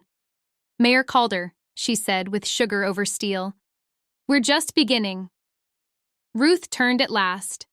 "Yes," she said. "That's why I came over." A soft rustle moved across the ballroom. People know when a script changes. They may not know the page, but they hear the tear. Grant stepped forward. "Mayor, the family presentation order has Mrs. Kessler introducing the dedication." "There's that phrase," Ruth said. Elaine's smile tightened. "It's printed." So was the wrong donor roll. There it was. Not the whole thing. Not yet. Just enough. Mr. Hanley closed his program. Leonard moved from the stage door toward the side hall. Thomas Reed appeared near the north office with his binder hugged against his chest. Mrs. Hargrove took something from her purse. The old program, I guessed. She laid it flat on the table like she had been waiting for her cue. Elaine laughed once, small and cold. Administrative revisions happen. They do, Ruth said. That's why we keep originals. Grant said, this isn't the proper time. Ruth looked at him. It's exactly the time. The covered plaque stood 10 feet from Elaine. The white cloth touched the floor. One corner had caught under a wheel. Leonard bent and lifted the fabric edge without uncovering it. He checked the base, then the rear tag. His face told me enough. Not the city plaque. Elaine had rolled out a substitute. Ruth saw it too. Leonard? He straightened. This one is not from the locked storage room. A man near the bank table whispered, Good Lord. Elaine lifted both palms. We had a display copy made, for photographs. Who authorized it? Ruth asked. I'm gala chair. That isn't an answer. Grant moved closer to the plaque. The official plaque can be installed later. The display language is ceremonial. Ceremonial, that meant false, but pretty. I held the tray. My arms were beginning to ache. I did not lower it. Elaine had wanted me visible, so I stayed visible. There are moments when obedience becomes a witness statement. Ruth took one step toward the plaque. Uncover it, she said. Elaine's head snapped toward Grant. He did not move. Ruth said, Mr. Kessler, uncover it. Grant's mouth flattened. Mayor, I advise against creating confusion. You created it. A silence followed that line. Clean. Useful. Leonard reached for the cloth. Elaine said, Don't. That word came out naked. No hostess voice, no gala polish. Just a woman watching her hiding place get opened. Ruth turned back to the room. The city accepted a restricted gift for the community wing. Restricted means the donor's terms travel with the money. They don't vanish because a program gets reprinted. Elaine said, Mayor, you're embarrassing the committee. No, Ruth said. I'm reading the record. Leonard pulled the cloth away. The plaque underneath was polished brass, but not city brass. Too bright, too thin. It caught the chandeliers and threw them back cheap. The lettering was large enough to read from Table 4. Kessler Family Community Wing in honor of decades of service through the Kessler Foundation. My tray stayed level. Inside me, something quiet sat down. Not relief, not shock, a small accounting mark. There it is. Diane whispered, Mom. Paul's hand went to the back of a chair. Mr. Hanley looked at the plaque, then at Elaine, then down at the folder beside his plate. He did not touch his wine. Ruth studied the words. That is not the accepted name. Elaine stepped away from the podium. It reflects the spirit of the evening. It violates the agreement. Grant said, the city can amend naming conventions, not without the donor. Elaine looked at me then, fully, in front of everyone. She had looked at me many ways over 23 years, past me, through me, down at me. Tonight, for the first time, she looked at me as an obstacle with a legal name. I still held her tray. She said, Marlene understands family. I said, I understand signatures. A sound moved across the room. Not laughter, not quite. The sound people make when a door opens in a wall. Ruth turned to Tomas. Bring the city file. Tomas came forward. His shoes squeaked once on the polished floor. Poor man. He looked like he wanted the floor to swallow him, and also like he would alphabetize the records on the way down. He handed Ruth the binder. Elaine said, This is improper. Ruth opened it. The council acceptance packet was entered on April 9th. Transfer confirmed April 12th. The accepted restricted gift was $275,000.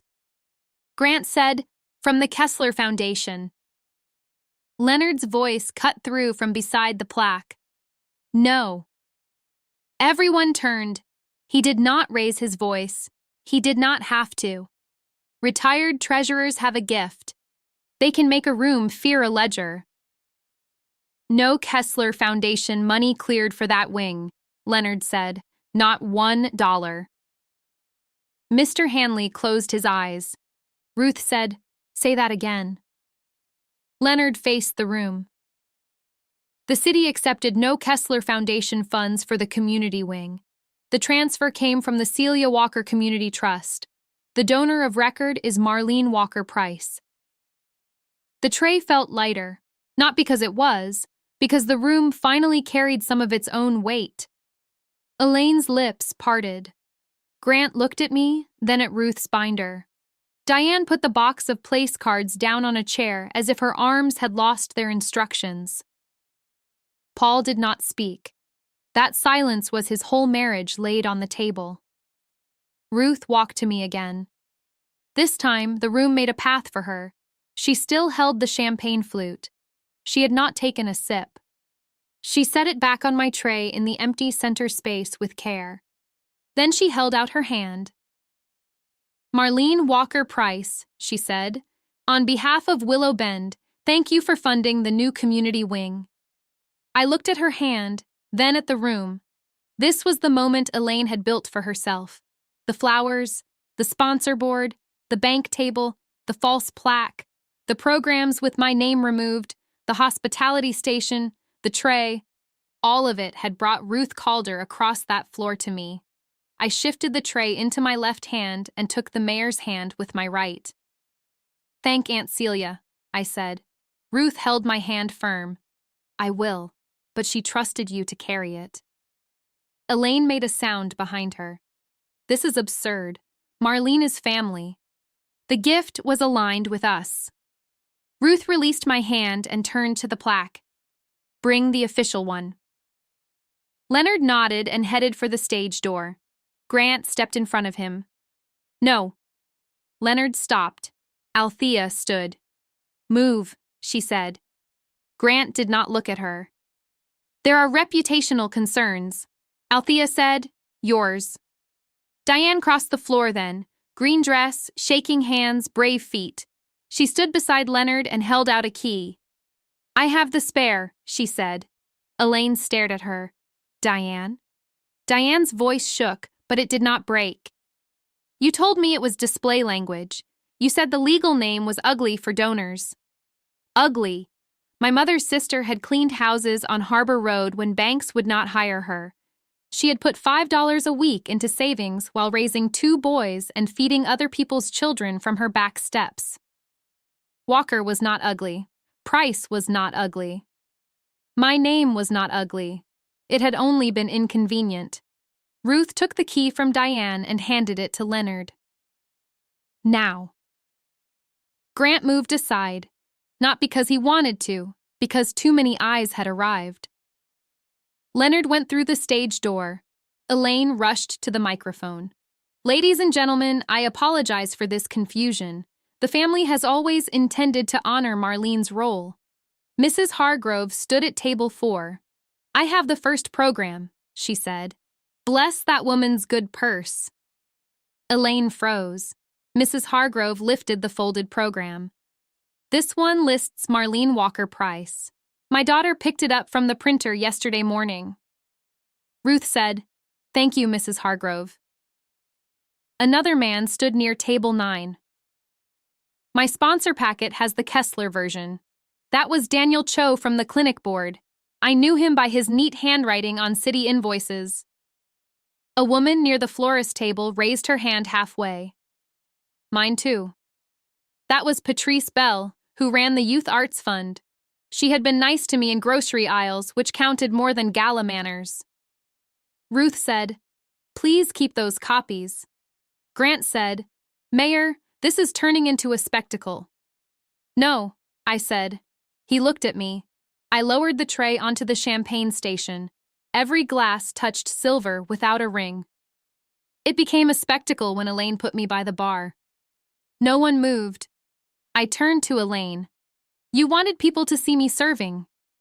Her face hardened. "Don't twist this." "You handed me the tray. You offered to help." I almost smiled. "No," I complied. Ruth watched me. So did Paul. So did every person who had looked away earlier because looking was cheaper than acting. I said, "There's a difference." Elaine's eyes went bright with anger. "You've enjoyed this?" "No." My voice stayed plain. That disappointed her. She wanted heat. Heat can be dismissed. A fact sits down and stays. I endured it. Leonard returned with 2 city staff members. They rolled in a second covered plaque. This cloth was gray, not white. Plain. Civic. The base had a small inventory tag on the back. I could see the corner from where I stood.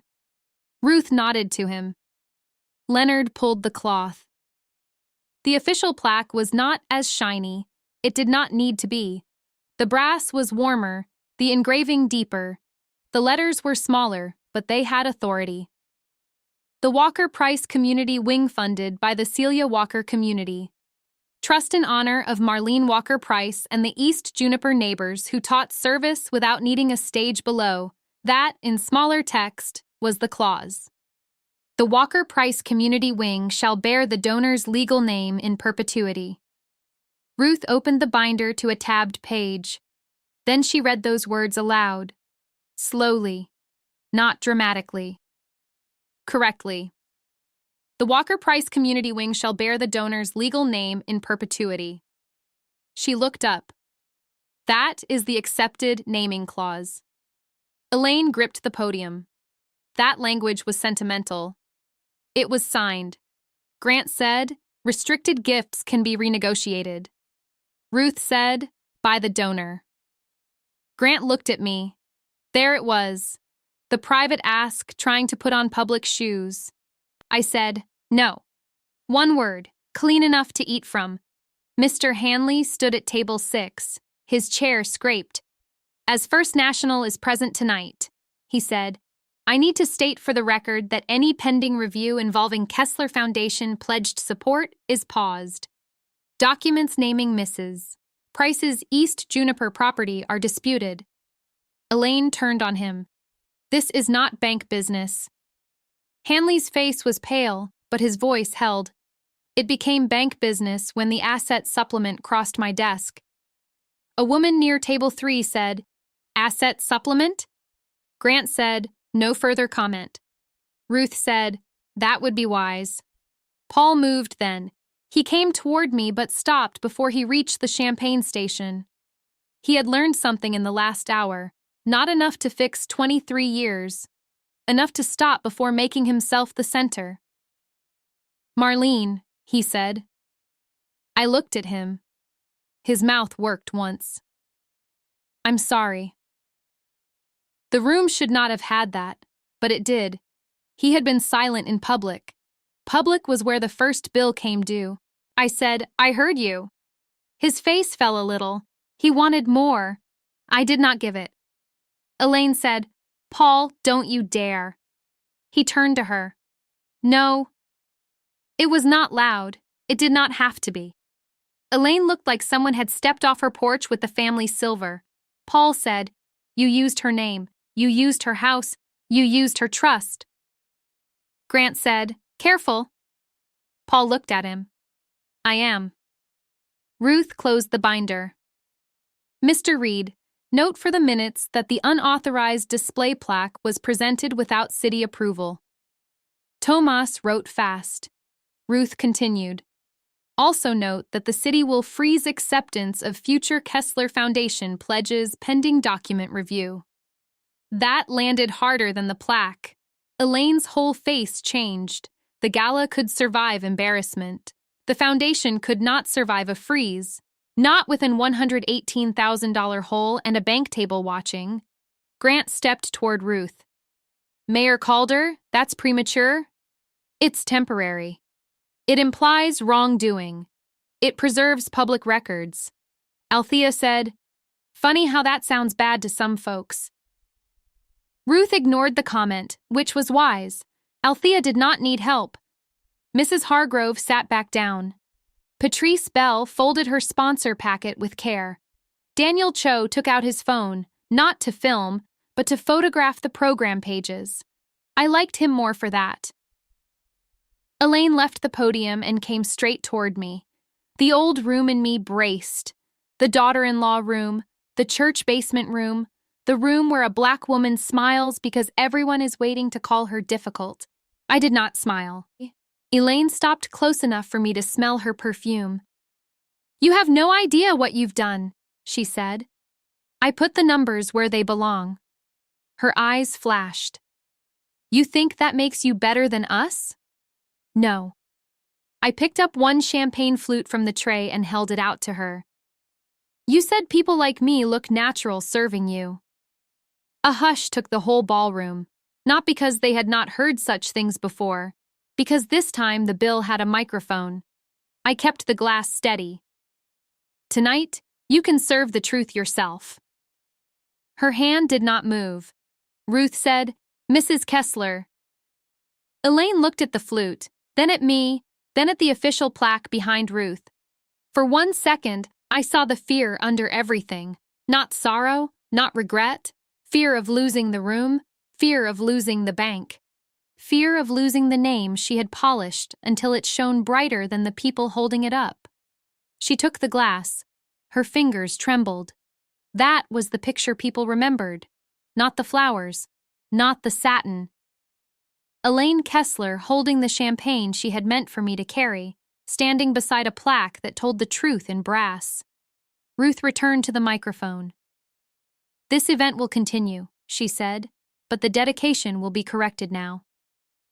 Grant leaned toward Elaine. "Say nothing else." She did not answer him. Ruth gestured to me. "Mrs. Price, would you join me?" My feet did not move right away. Aunt Celia's letter was pinned inside my evening bag. I felt its corner when the bag brushed my hip. Quiet money still has a voice when the right woman carries it. I walked to Ruth, not fast, not grand, just across the same floor where I had stood with a tray. Paul watched. Diane watched. Mr. Hanley watched. Every Kessler cousin who had called me sweet while handing me coats watched. Ruth stood beside the official plaque. "Before we toast," she said, "the record needs one more voice." She looked at me. "Only if you want." That was the first clean choice anyone in that family had offered me all night. I opened my evening bag and took out Aunt Celia's letter. Elaine whispered, "Marlene." I did not look at her. I unfolded the page. The creases knew where to go. Aunt Celia's handwriting rose up in blue ink, strong and slanted. I read only what belonged to the room. "My Marlene," I said, and my voice carried better than I expected. "If this money ever grows legs and walks into a place that would not have welcomed me, make sure it opens the door for somebody else." No one breathed loud. I continued. "Do not let them rename my labor. Do not let them soften Walker. Do not let them hide Price. Quiet money still has a voice when the right woman carries it." Althea put one hand over her mouth. I folded the letter. "That's all," I said. It was enough. Ruth raised her glass. Others reached for theirs, not everyone. That told its own truth, too. "To the Walker Price Community Wing," Ruth said, "and to the donor who kept the record straight." Glasses lifted, I did not lift one. My hands were empty, and I liked them that way. Behind me, Elaine stood with the untouched flute. Grant had gone still beside her. Mr. Hanley was speaking quietly into his phone near the bank table. Diane sat down at last and put both hands flat on her knees. Paul came to stand near me, but not beside me. That was right. Ruth leaned close enough that only I could hear. "Do you want to leave?" I looked at the plaque, then at the false one, rolled aside and uncovered like a bad check. "No," I said. "I want to see them take that one out." Ruth nodded once. Leonard heard me. He raised 2 fingers to the city staff. They rolled the false plaque toward the side door. Its wheels clicked over the seams in the floor. Every click sounded like a receipt being stamped. Elaine watched it go. Her jaw was set hard enough to ache. When it passed me, I stepped aside. Not back. Aside. There is a difference. The false plaque disappeared through the side door. Nobody clapped for that. Good. Some things should leave quietly. Ruth stayed at the microphone until the city staff cleared the corner.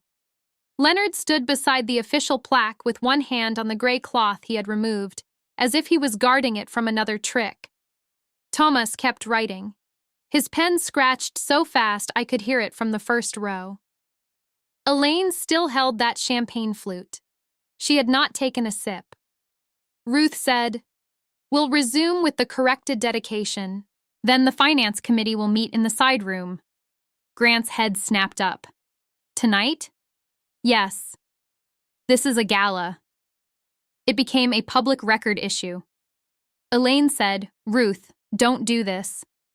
Ruth looked at her. "I'm already doing it." That was the first time all night I saw Elaine search the room and find no automatic rescue. Not from Grant, not from Diane, not from the cousins, not even from Paul. Especially not from Paul. Mr. Hanley came back from the bank table with his phone in his hand. He did not hurry. Bankmen know slow can look official when fast looks scared. "Mayor," he said, "First National would like to sit in on that meeting." Grant said, "Absolutely not." Hanley turned to him. "Our name is on the collateral memo." Elaine's glass trembled again. There it was, the small shake at the stem. A person could hide a missing $118,000 inside polite language, but not inside a hand. Ruth said, "You may observe, you may not direct." "Understood," Hanley said. Grant leaned close to Elaine. "We leave now." Elaine did not move. Althea came to my side and touched my elbow, just once. She did not fuss over me. She knew better than to treat me like a broken dish in front of folks who had been hoping I would crack. "You want water?" she asked. "I'm all right." "You always say that." "I mean it tonight." She studied me. "Then I'll stand right here."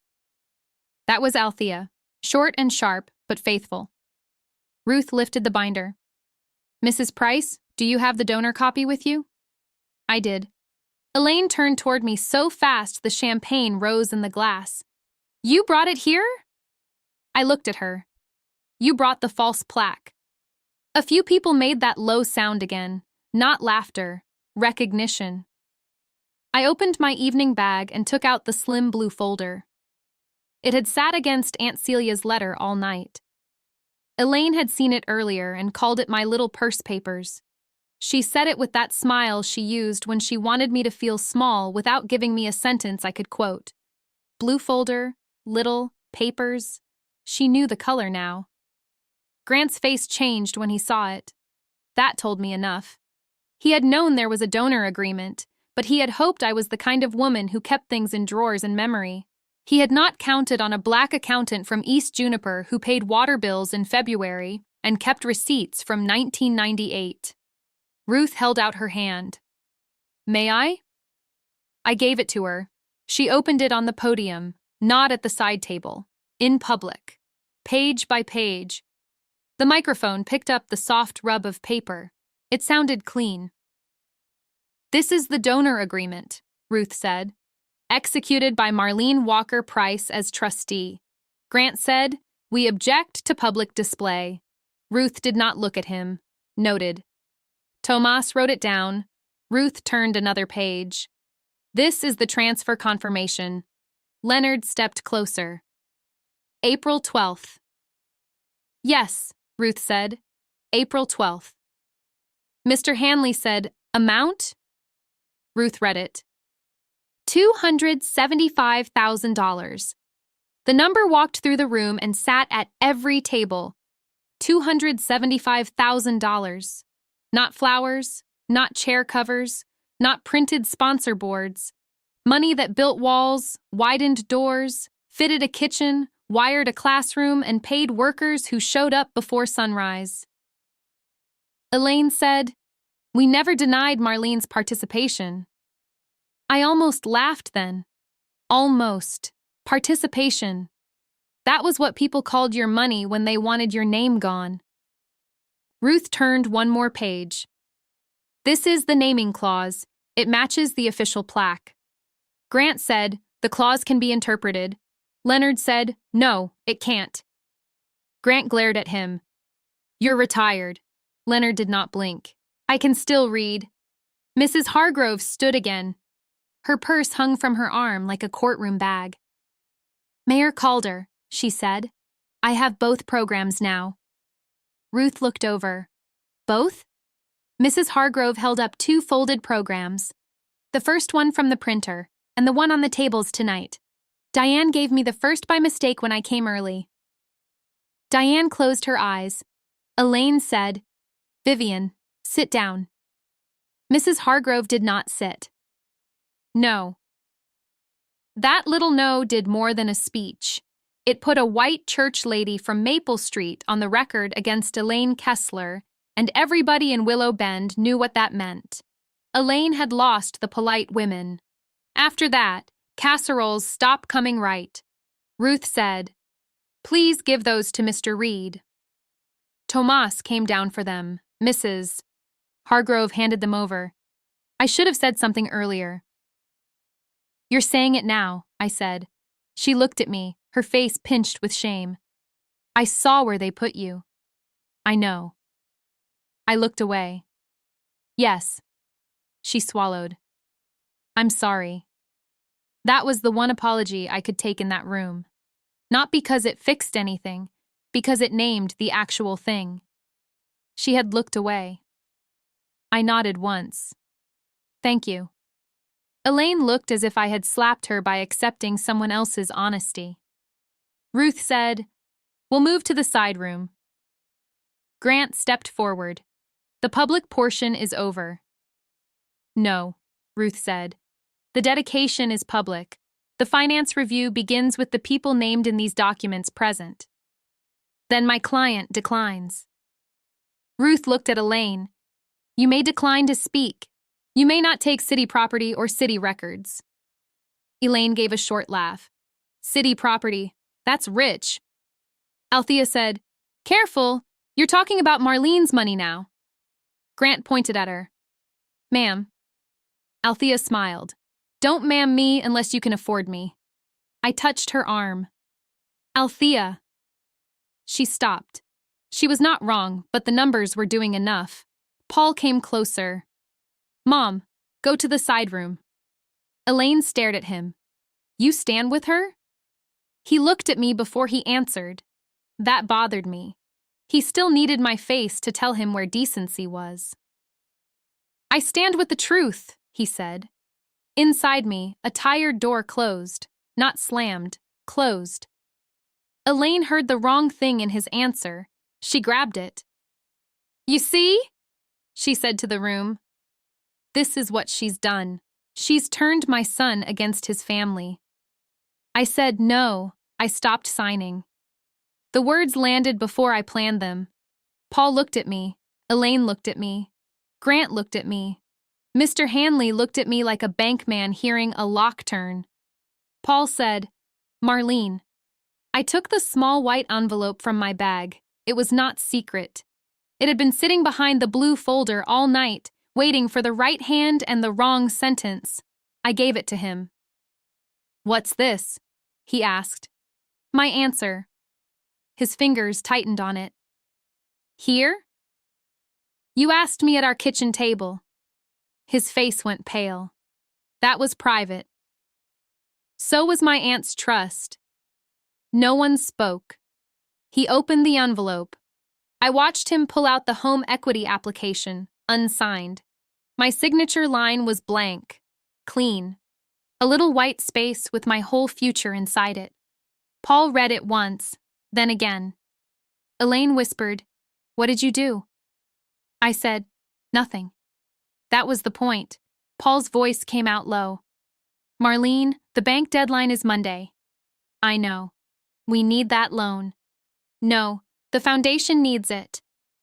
His eyes lifted. I kept my voice level. Our house on East Juniper is not rescue money. Elaine stepped toward me. That house is a family asset. It was my mother's house. You're married, and I'm awake. Althea made a sound in her throat, but she did not speak. Ruth stayed still. Leonard looked down at the floor, giving the marriage its privacy inside a public room. That was kind of him. Privacy does not always mean nobody hears. Sometimes it means people don't lean in. Paul folded the papers back into the envelope, but his hand shook. I didn't know everything, he said. No. I didn't. I believe that. Relief crossed his face too soon. I said, you knew enough. There it was, the smaller charge, the one that did not need bank records. He had known enough when Elaine moved me to the kitchen table at Christmas. He had known enough when Grant called me reliable in the tone menus for office furniture. He had known enough when his mother handed me that tray, and he looked at the floor. Paul nodded slowly. He took it. Not well, but he took it. Elaine did not. You ungrateful woman, she said. Ruth's head came up. The room went hard. Elaine kept going. She had lost her room, so she reached for the old weapon. We brought you into this family. We gave you standing. We gave you a name people respected. I looked at her with my deep brown hands resting flat against my dress, my silver-threaded braids pulled neat from my face, my mother's church still in my spine. I thought of East Juniper. I thought of Aunt Celia's $5 envelopes. I thought of every time Elaine introduced me without my last name. Marlene will help. Marlene knows numbers. Marlene doesn't mind. I said, Walker was respected before I met you. Elaine's mouth pressed shut. And Price is mine. Ruth said, side room, now. This time nobody argued. We crossed the ballroom in a strange little procession. Ruth first with the binder, Thomas with the programs, Leonard with the gray cloth over his arm, Mr. Hanley behind them, phone put away. Grant beside Elaine, talking low. Paul followed with the unsigned envelope. I walked with Althea. The guests stayed seated, but their eyes moved with us. Some looked sorry, some looked satisfied, some looked afraid their own names might be in the binder. At the side room door, Diane stood up from her chair. Mom, she said. Elaine did not stop. Diane stepped into her path. You used my login.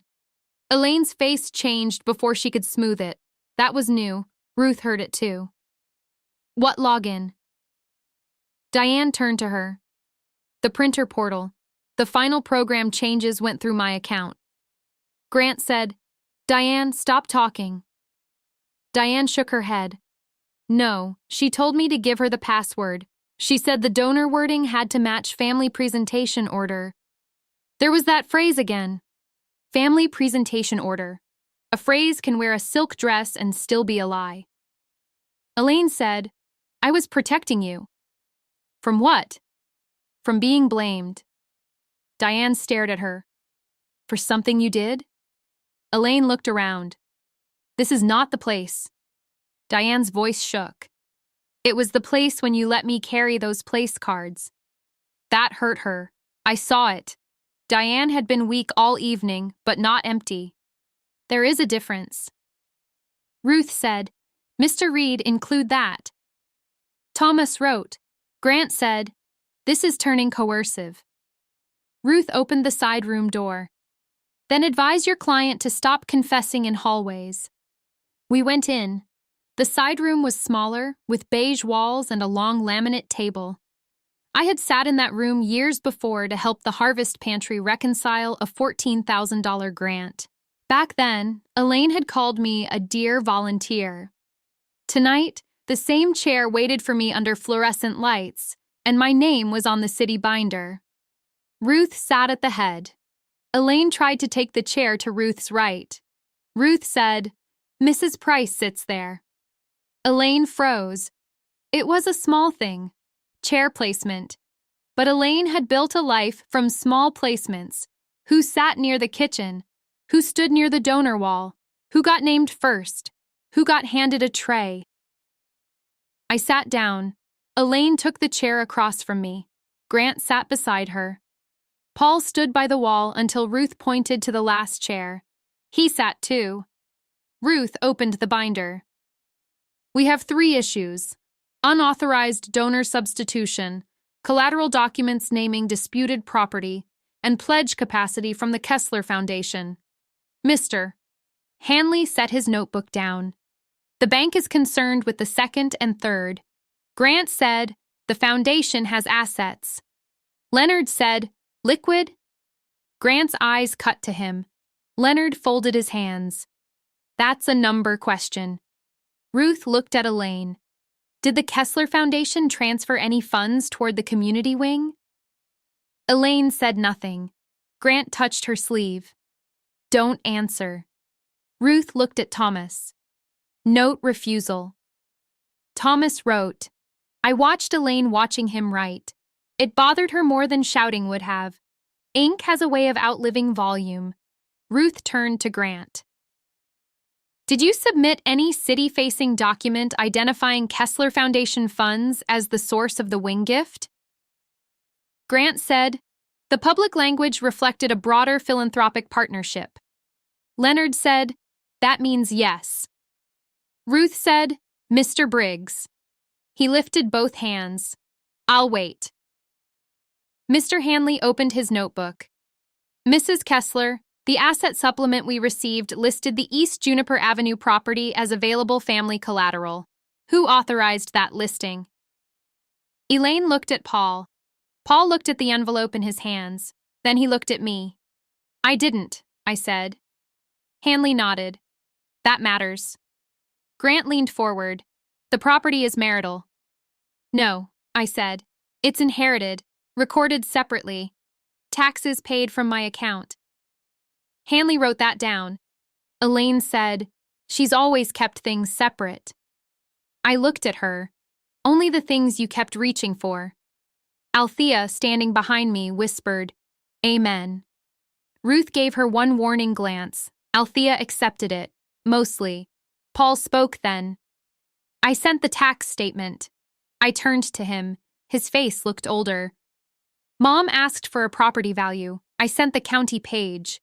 Did you ask me? No. Did you tell the bank I agreed? His mouth opened, closed. Hanley said, Mr. Price? Paul looked down. I said we were discussing it. I nodded. That was the phrase men use when a woman has not said yes yet. Elaine said, because families discuss things. No, I said. Families ask. That stopped him more than it stopped her. Ruth looked at Hanley. What is the bank's next action? Hanley did not dress it up. We suspend the credit review. We refer the collateral memo to compliance. We request corrected financials. Elaine's face drained. Grant said, that's excessive. Hanley closed his notebook. A restricted public gift was presented as foundation money at a public gala. A separate property appeared in a loan file without the owner's signature. That is enough. Ruth said, and the city? Tomas looked up, ready. Ruth spoke slowly. Willow Bend freezes new Kessler Foundation pledge acceptances pending review. The official dedication stands as recorded. The unauthorized plaque will be retained as evidence of attempted substitution. Elaine made a sound like she had been pinched. Evidence? Grant said. Ruth looked at him. A word, not a verdict. Leonard said, yet. Ruth gave him another look. He said, I'll be quiet. He would not forever. Leonard Briggs had a ledger man's patience. Elaine stood. I have given this town 30 years. Ruth said, then you know records matter. I chaired drives when you were still campaigning out of a folding chair. Yes. I called donors when this hall needed a roof. Yes. I put my name on rooms nobody else would fund. Ruth closed the binder. Not this one. There was no heat in it. That made it worse. Elaine looked at me across the table. You sat in my house, she said. You ate at my table. I served at your table. Don't split hairs. I'm counting them. Paul flinched. Elaine's eyes shone, but no tears fell. She was too proud for tears in front of Ruth. You could have come to me. I did. When? At dinner, in your sunroom. I asked who changed the donor language. That was not coming to me. It was giving you a door. You trapped me. No, I said. I left the door open. You carried in the plaque. Silence. That one reached her. Not because it made her sorry, because it was true in front of witnesses. Grant gathered his papers. We're done here. Ruth said. For tonight. For tonight, he said. Elaine pushed back her chair. The legs scraped loud. Before she reached the door, Ruth spoke again. Mrs. Kessler. Elaine stopped. You will not contact the printer, city staff, or Mr. Briggs about these records without counsel copied. Elaine laughed once. Am I a criminal now? Ruth said, You're a person under review. There it was, a smaller room than the ballroom, a smaller sentence than the toast. But it took more from Elaine than public embarrassment did. Public embarrassment fades. Review has dates, signatures, questions, and people who do not care which china pattern your family uses. Elaine walked out. Grant followed. Diane was waiting in the hall. Elaine passed her without a word. Diane did not chase her. That was new, too. Paul stayed seated. Ruth stood. Mrs. Price, I'll have copies made for you. I have copies. Leonard smiled a little. I bet you do. I put the blue folder back in my bag. 3 sets. Of course, he said. Ruth came around the table. You did not have to read the letter. I know. I'm glad you did. I read the part she meant for the room. Ruth nodded. And the rest? That's mine. She accepted that. Althea opened the door for me. In the hallway, the gala had changed into something thin and tired. The quartet was packing up early. Half the tables were empty. The flowers still stood in every corner. $40,000 of softness trying to pretend nothing had happened. At the champagne station, the tray sat where I left it. Clean silver, empty center. A few full glasses around the edge. I walked to it. Paul followed, but he stopped a few feet away. Marlene, he said. I picked up the tray with both hands, not to serve, to move it. I carried it to the catering manager, a young woman named Serena who had kept looking at me all night with angry eyes and a professional mouth. This belongs to you, I said. Serena took it carefully. Thank you, Mrs. Price. Elaine had called me Marlene in front of staff for years. Serena gave me the name the room had tried to remove. You all right? She asked softly. Yes. She glanced toward the side door. I saw what she did. I know. I wanted to say something. You had a job. Her jaw tightened. Still. I said, remember it when you're the one with the microphone. She nodded once. I will. Paul came closer after she left. Can we talk? He asked. Here. He looked around. Now? Yes. He held the envelope out, then pulled it back like he did not know whether returning it helped him or hurt him. I should have asked you, he said. Yes. I should have stopped Mom with the tray. Yes. I should have stood beside you. I looked at him. That was the true one, not the bank, not the plaque, not the programs. A marriage can survive many clumsy things. It cannot survive one person standing still while the other is lowered on purpose. He said, I was afraid. Of her? Of all of it. I nodded. So was I. His eyes came up. I stood anyway, I said. He had no answer. Good. Some answers need to be earned after the room is empty. Across the ballroom, Elaine stood near the sponsor board while Grant spoke into his phone. The board still had the Kessler Foundation's seal at the top. Under it, gold letters listed names by donation level: platinum, gold, silver, community friends. My name was nowhere on it. Ruth saw me looking. She walked over to the board, read it once, and turned to Tomas. "Take that down." Tomas blinked. "Now?" "Now." Grant covered his phone. "That board is privately funded." Ruth said, "It's displayed in a city hall during a city dedication with false donor information." Grant lowered the phone. Thomas looked at the board like it might bite him. Leonard came over and helped. The two men lifted it from the easel. The easel folded with a metallic clack. Guests turned their heads again. Elaine watched from 10 feet away, champagne still untouched in her hand. That was her mirror. Not me serving drinks. Her name being carried out by staff while people pretended not to stare. Natural. The word came back to me by itself. Natural serving us. I looked at Elaine and did not raise my voice. People like me look natural reading the record too. She heard me. So did Paul. So did Ruth. Elaine's face tightened, but she said nothing. For once, silence served her, and she had to carry it herself. Paul whispered, "Marlene." I turned to him. "I'm going home." "I'll drive." "No." His hand dropped. Althea lifted her keys. "I've got her." Paul looked between us. "Can I come by later?" "No." "Tomorrow?" I took a breath. I did not need to punish him. I also did not need to soften the bill. "I'll call you when I'm ready." He nodded. "Okay." The old Paul would have said we should not let his mother come between us. The old Paul would have asked what people would think. Tonight, maybe, he had learned not to reach for the first selfish sentence. Maybe. I was not building a house on maybe anymore. At the coat table, one of the Kessler cousins avoided my eyes while handing Althea her wrap. I knew her. Meredith. She had once told a server at the yacht club that I was with the family, not staff, then laughed like she had done me a favor. She held out my coat with both hands.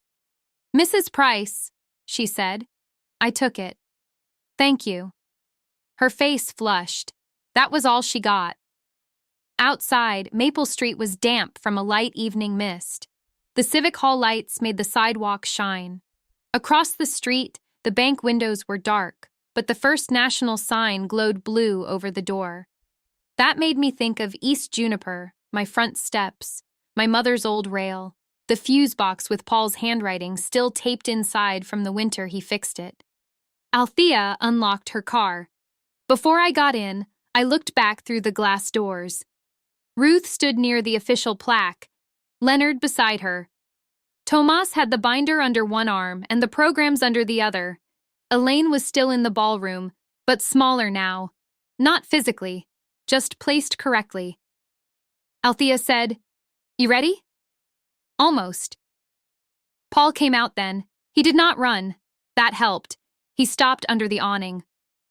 "Marlene." Althea looked at me. I nodded. She got in the car and shut the door, leaving the window cracked. Paul held out the envelope. "This is yours." "No, keep it." His brow folded. "Why?" "So you remember what a blank line costs." He looked down at it. "I'm not signing a home equity loan," I said. "Not for the foundation, not for your mother, not for a lie that needed my house, but not my name." "I understand." "Not yet." He accepted that too. A car passed on Maple Street, tires hissing over wet pavement. For a second, we were just two tired people outside a hall where both our families had been rearranged. He said, "Are you leaving me?" I looked at him. There was the question, not the bank question, not the gala question, the kitchen table question. "I'm leaving tonight alone." His eyes reddened. I did not comfort him. That would have been old labor. "What happens after that?" he asked.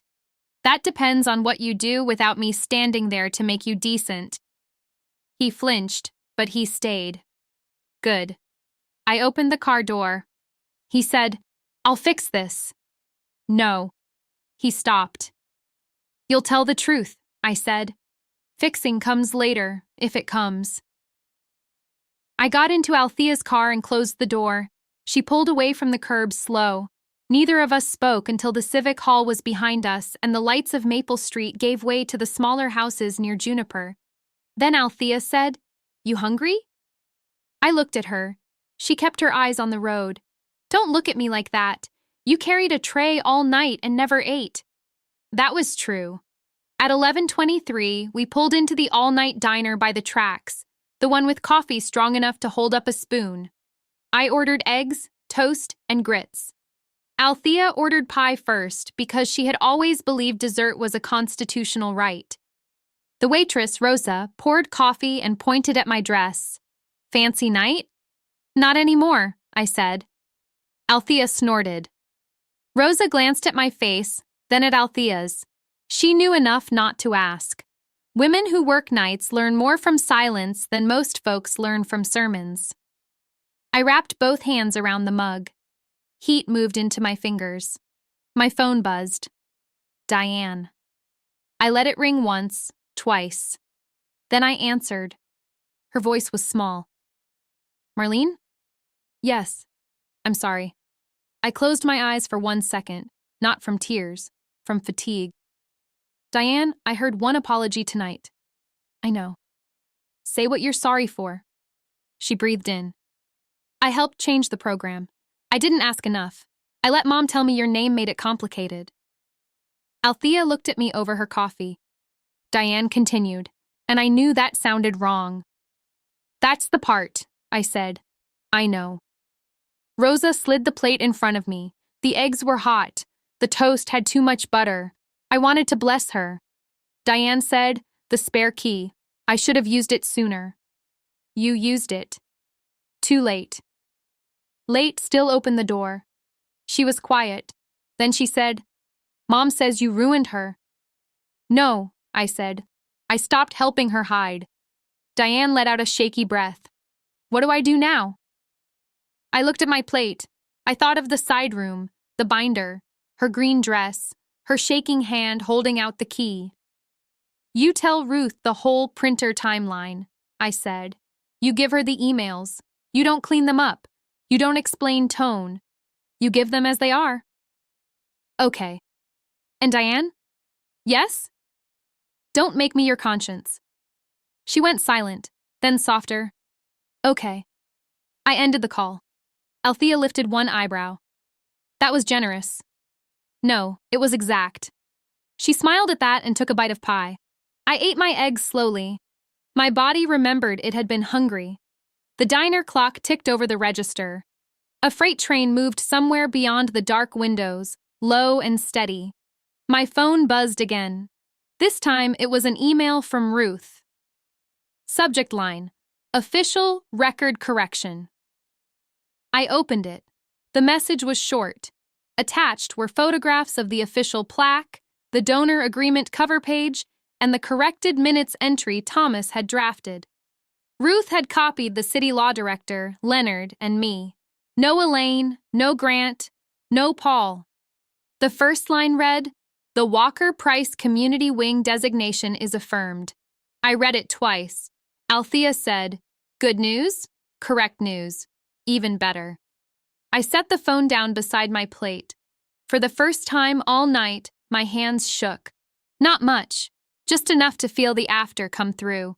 Althea saw. She reached across the table and laid her hand over mine. You held it, she said. I had to. No, she said. You chose to. I looked out the window at the wet street and the diner sign blinking red over the glass.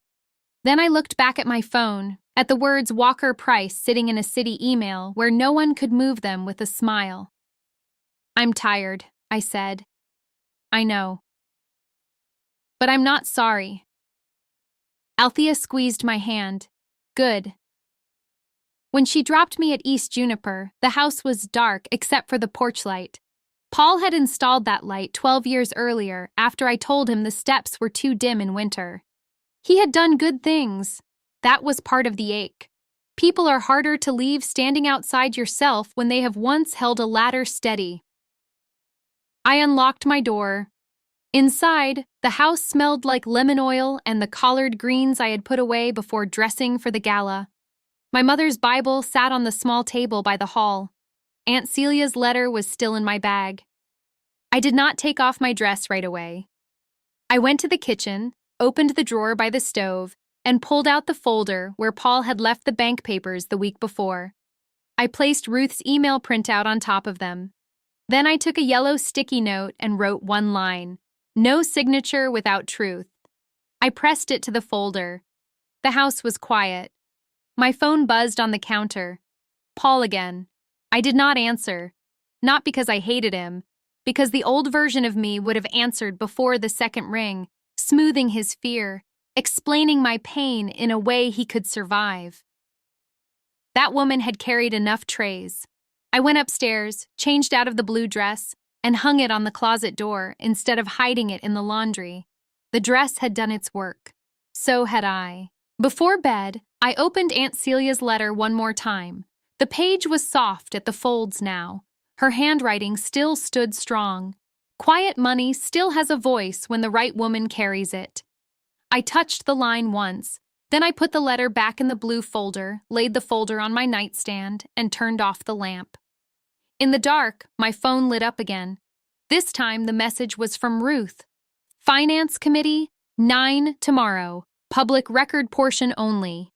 You may attend or send counsel. I read it once, then I typed back, I'll attend. Because some doors do not stay open by themselves.